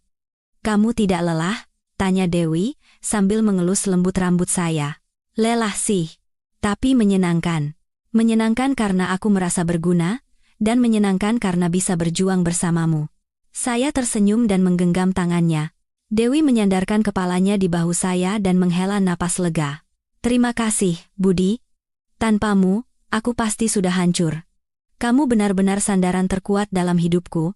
Satu kalimat dari Dewi itu adalah obat paling mujarab yang menghapus semua lelah dan takut saya. Saya tahu jalan di depan masih terjal dan musuh masih mengintai, tapi selama kami satu hati, tidak ada yang bisa mengalahkan Ratu Besi dan kesatrianya yang setia. Waktu berlalu cepat, 3 bulan telah lewat sejak kami secara resmi mengambil alih Garuda Kencana Group, segalanya perlahan mulai kembali ke jalurnya. Perlawanan diam-diam dari kubu oposisi masih ada, tetapi berkat ketegasan Dewi dan kebijakan SDM saya yang rasional, kondisi internal grup menjadi jauh lebih stabil. Indikator bisnis mulai membaik, dan kepercayaan investor perlahan pulih. Saya mulai terbiasa dengan rutinitas yang padat, setelan jas yang rapi, dan rapat-rapat yang berlangsung berjam-jam. Suatu akhir pekan, saat saya sedang meninjau dokumen proyek kota mandiri baru, terdengar ketukan di pintu. Sekretaris saya masuk dengan ekspresi sedikit bingung. "Bapak Wakil Direktur Utama, ada seseorang yang ingin bertemu dengan Ibu Direktur Utama Dewi." Saya membetulkan letak kacamata dan mengangkat kepala. "Siapa? Apa sudah ada janji?" "Belum, Pak. Beliau hanya mengatakan bahwa beliau adalah kenalan lama Ibu Direktur Utama. Namanya Rifan Hendrawan." Rifan Hendrawan. Nama itu terdengar seperti petir di langit yang cerah. Saya membeku di tempat. Pena di tangan saya jatuh ke meja dengan bunyi klik. Mantan suami Dewi. Pria yang telah mendorong Dewi ke jurang keputusasaan dan hampir menghancurkan seluruh grup. Dia sudah bebas dari penjara? Kenapa dia datang ke sini? Untuk balas dendam? Atau merencanakan sesuatu yang lain? Saya langsung bangkit dan menuju ruang kerja Dewi. Ia sedang berdiri di dekat jendela kaca, memandangi kota yang ramai di bawah dengan ekspresi termenung. "Dewi," panggil saya pelan. Dewi menoleh, dan melihat ekspresi serius saya, ia mengerutkan kening. "Ada apa, Budi?" "Rifan, dia ada di lobi, ingin bertemu denganmu." Wajah Dewi seketika menegang. Matanya membelalak, sekejap rasa takut melintas, namun segera digantikan oleh ketenangan yang dingin seperti es. Ia menarik napas dalam-dalam dan mengepalkan tangannya. "Dia datang juga akhirnya," gumamnya. "Tidak perlu ditemui. Biar aku yang turun dan mengusirnya. Atau panggil satpam untuk menyeretnya keluar. Manusia seperti dia tidak pantas menginjakkan kaki di sini," kata saya dengan marah. Dewi menggelengkan kepala, mendekati saya, dan meletakkan tangannya di bahu saya, menenangkan saya. "Tidak, Budi. Menghindar bukan solusi. Apa yang harus datang, akhirnya datang juga. Lagi pula, ini perusahaan. Kita tidak bisa bertindak tidak profesional. Suruh dia naik. Aku ingin lihat. Setelah 5 tahun di penjara, apa dia masih manusia yang sama? Tapi aku khawatir dia akan menyakitimu." "Jangan khawatir. Ada kamu di sini." Ia tersenyum lemah. Saya mengangguk, lalu menelepon resepsionis untuk mempersilakan Rifan naik. Tapi pada saat yang sama, saya diam-diam mengirim pesan kepada kepala keamanan untuk bersiaga di luar ruang rapat, mengantisipasi kemungkinan terburuk. 5 menit kemudian, pintu ruang rapat terbuka. Saat Rifan masuk, saya nyaris tidak mengenalinya. Pria yang elegan dan angkuh di foto-foto dulu telah lenyap, digantikan oleh seorang pria yang tampak kuyu dan tua. Rambutnya sudah separuh memutih, wajahnya tirus dan penuh keriput. Langkahnya bungkuk dan berat. Pakaian yang ia kenakan bersih tapi usang, dan terlihat longgar di tubuhnya yang kurus. Rifan berhenti di tempat saat melihat Dewi yang duduk di kursi utama. Matanya dipenuhi emosi yang kompleks penyesalan, rasa malu, dan entah kenapa, sedikit kelegaan. "Dewi? Dan Pak Budi?" kata Rifan dengan suara serak dan parau. Dewi menatapnya. Di matanya tidak ada lagi kebencian, hanya ada tatapan yang bercampur antara iba dan jarak. "Duduklah," katanya sambil menunjuk kursi di seberang. Rifan duduk dengan hati-hati, kedua tangannya gemetar ringan di atas lututnya. Saya berdiri di samping Dewi, melipat tangan, dan mengawasinya dengan penuh kewaspadaan. "Apa urusanmu datang menemuiku?" tanya Dewi dengan dingin. Rifan ragu-ragu sejenak, lalu mengangkat kepala menatap Dewi. Matanya berkaca-kaca. "Dewi, aku tahu aku tidak pantas menemuimu. Aku adalah seorang pendosa, orang yang telah menghancurkan hidupmu dan hasil kerja keras ayahmu.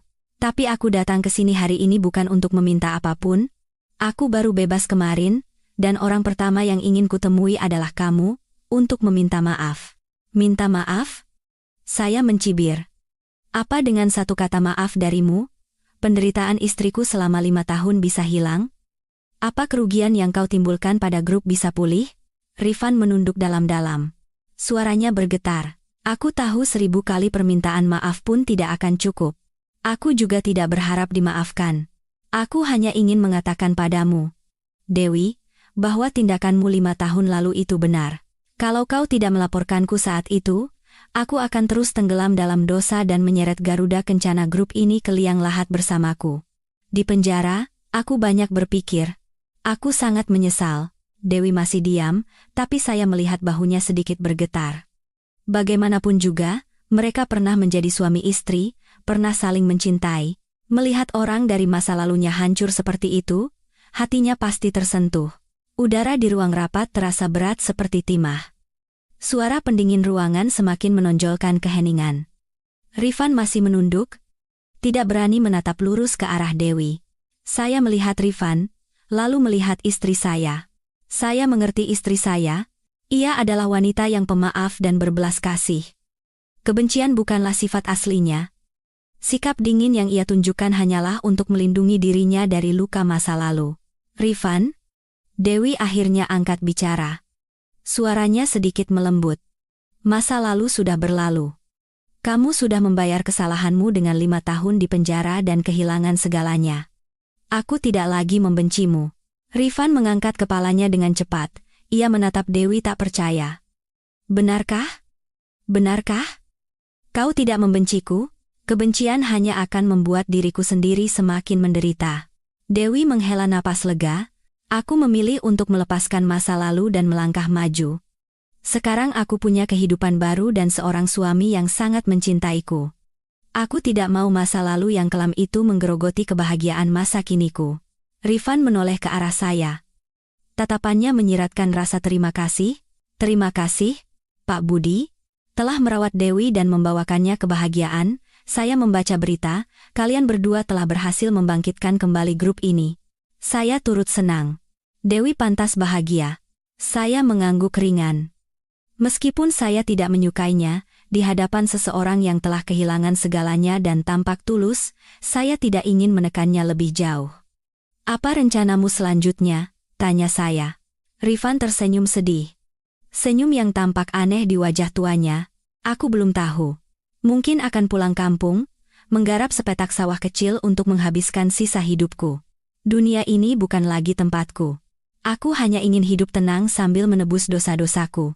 Dewi membuka laci dan mengeluarkan sebuah amplop. Ia mendorongnya ke arah Rifan. "Ambillah ini, anggap saja sebagai modal kecil untuk memulai hidup baru. Jangan menolak, ini uang pribadiku, tidak ada hubungannya dengan grup." Rifan menatap amplop itu. Tangannya gemetar. Ia mengulurkan tangan untuk mengambilnya, tapi kemudian menariknya kembali. Ia menggelengkan kepala dengan keras. "Tidak, Dewi. Aku tidak bisa menerima uangmu. Utangku padamu sudah terlalu banyak. Ini adalah harga diri terakhir yang kumiliki. Tolong jangan ambil itu dariku. Aku masih sehat, aku bisa hidup dengan tenagaku sendiri." Selesai berkata, Rifan bangkit dari kursi dan kembali membungkuk pada kami. "Selamat tinggal. Semoga kalian bahagia. Garuda Kencana Group pasti akan semakin besar di tangan kalian." Ia berbalik dan berjalan pergi. Punggungnya tampak goyah dan kesepian. Melihat punggungnya yang kurus menghilang di balik pintu, saya merasakan emosi yang kompleks amarah, iba, dan perasaan campur aduk terhadap seorang manusia yang berbakat namun salah jalan. Saat pintu tertutup, Dewi menjatuhkan kepalanya ke atas meja dan menangis tersedu-sedu. Saya mendekat dan merangkul bahunya. "Kamu melakukan hal yang benar. Memaafkan orang lain adalah cara untuk memaafkan diri sendiri. Sekarang, kita tidak akan lagi dihantui oleh hantu masa lalu. Dewi mengangkat kepala. Matanya yang basah menatap saya, tapi senyum mulai terkembang di bibirnya. Iya. Rasanya lega sekali. Seperti baru saja meletakkan batu seberat 1 ton. Terima kasih sudah ada di sisiku saat ini. Saya menyeka air matanya. Jangan menangis. Nanti jelek. Bagaimana kalau malam ini kita adakan pesta perayaan? Pesta untuk merayakan kembalinya kedamaian di hatimu. Kami saling pandang dan tertawa. Di luar, hujan mulai turun lagi, tapi langit di hati kami sudah cerah. Setahun kemudian. Hari ini adalah hari ulang tahun ke-30 Garuda Kencana Group, sekaligus ulang tahun pernikahan pertama saya dan Dewi. Seluruh gedung kantor pusat dihiasi dengan bendera dan bunga-bunga meriah. Acara perayaan diadakan secara megah di pusat konvensi terbesar di kota, dihadiri oleh ribuan karyawan, mitra bisnis, dan pejabat pemerintah.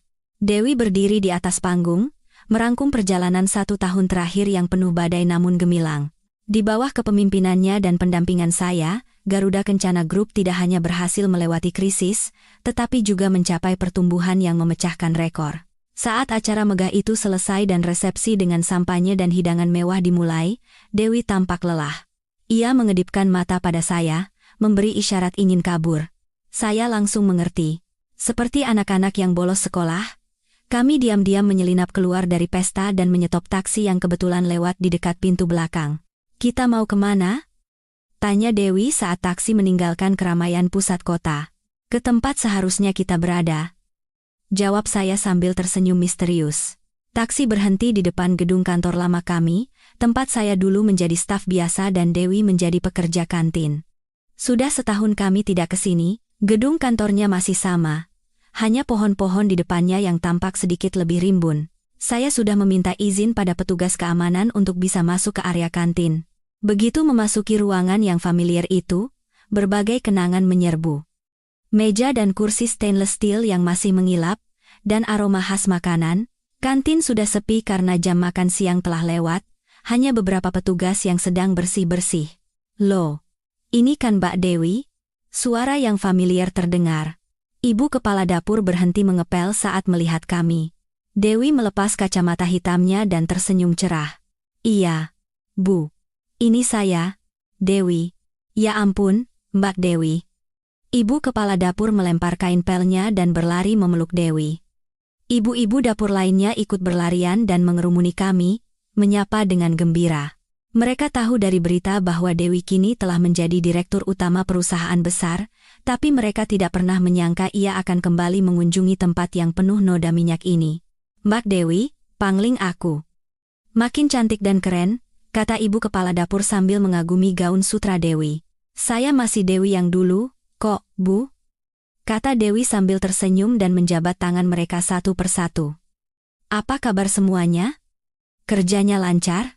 Kami duduk di meja yang familiar di sudut kantin.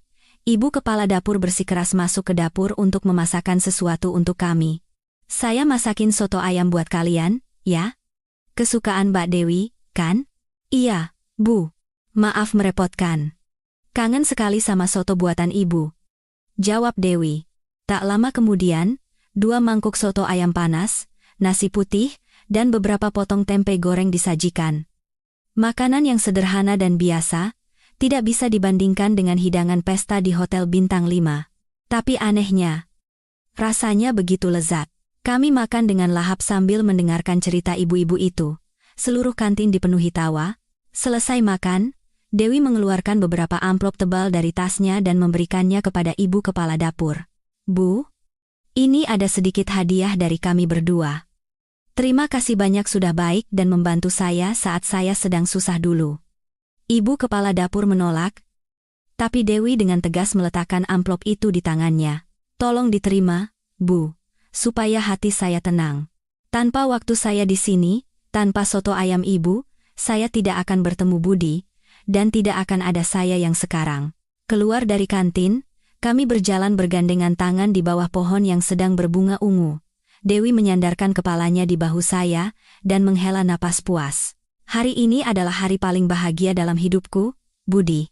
Aku juga. Rasanya tenang sekali kembali ke sini. Dimanapun kita berada, apapun posisi kita, tempat inilah titik awal kebahagiaan kita, kan? Benar. Dewi menggenggam tangan saya lebih erat. Terima kasih sudah membawaku ke sini, mengingatkanku bahwa seberapapun berwibawanya aku sebagai direktur utama, aku akan selamanya menjadi Dewi, si ibu kantin, dan istri dari seorang pegawai biasa bernama Budi Santoso. Taksi membawa kami kembali ke pusat kota saat matahari terbenam. Saya meminta sopir untuk berhenti di Monumen Nasional. Saya ingin melihat matahari terbenam. Angin di ketinggian terasa sejuk, membawa napas kota yang dinamis. Kami berdiri di dekat pagar, memandangi matahari yang merah seperti bola api perlahan tenggelam di balik cakrawala.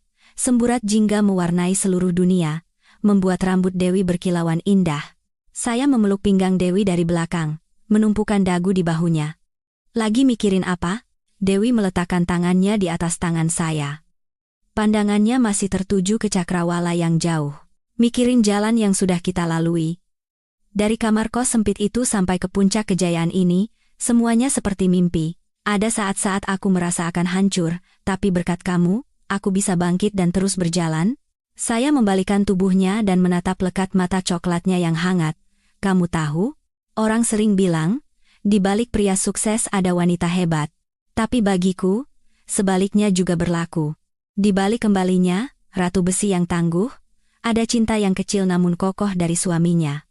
Aku bangga bisa berdiri di belakangmu, dan menjadi sandaranmu. Dewi tersenyum, mengelus pipi saya dengan lembut. Budi, apa kamu suka dengan kehidupan sekarang? Apa tidak terlalu berat? Berat, tapi sepadan. Aku belajar banyak, menjadi lebih dewasa, dan yang terpenting, aku bisa berbagi segalanya denganmu. Bagiku, itulah kebahagiaan. Dewi mengangguk. Matanya penuh kepercayaan dan cinta. Aku mau tanya satu hal. Kamu lebih suka aku yang mana?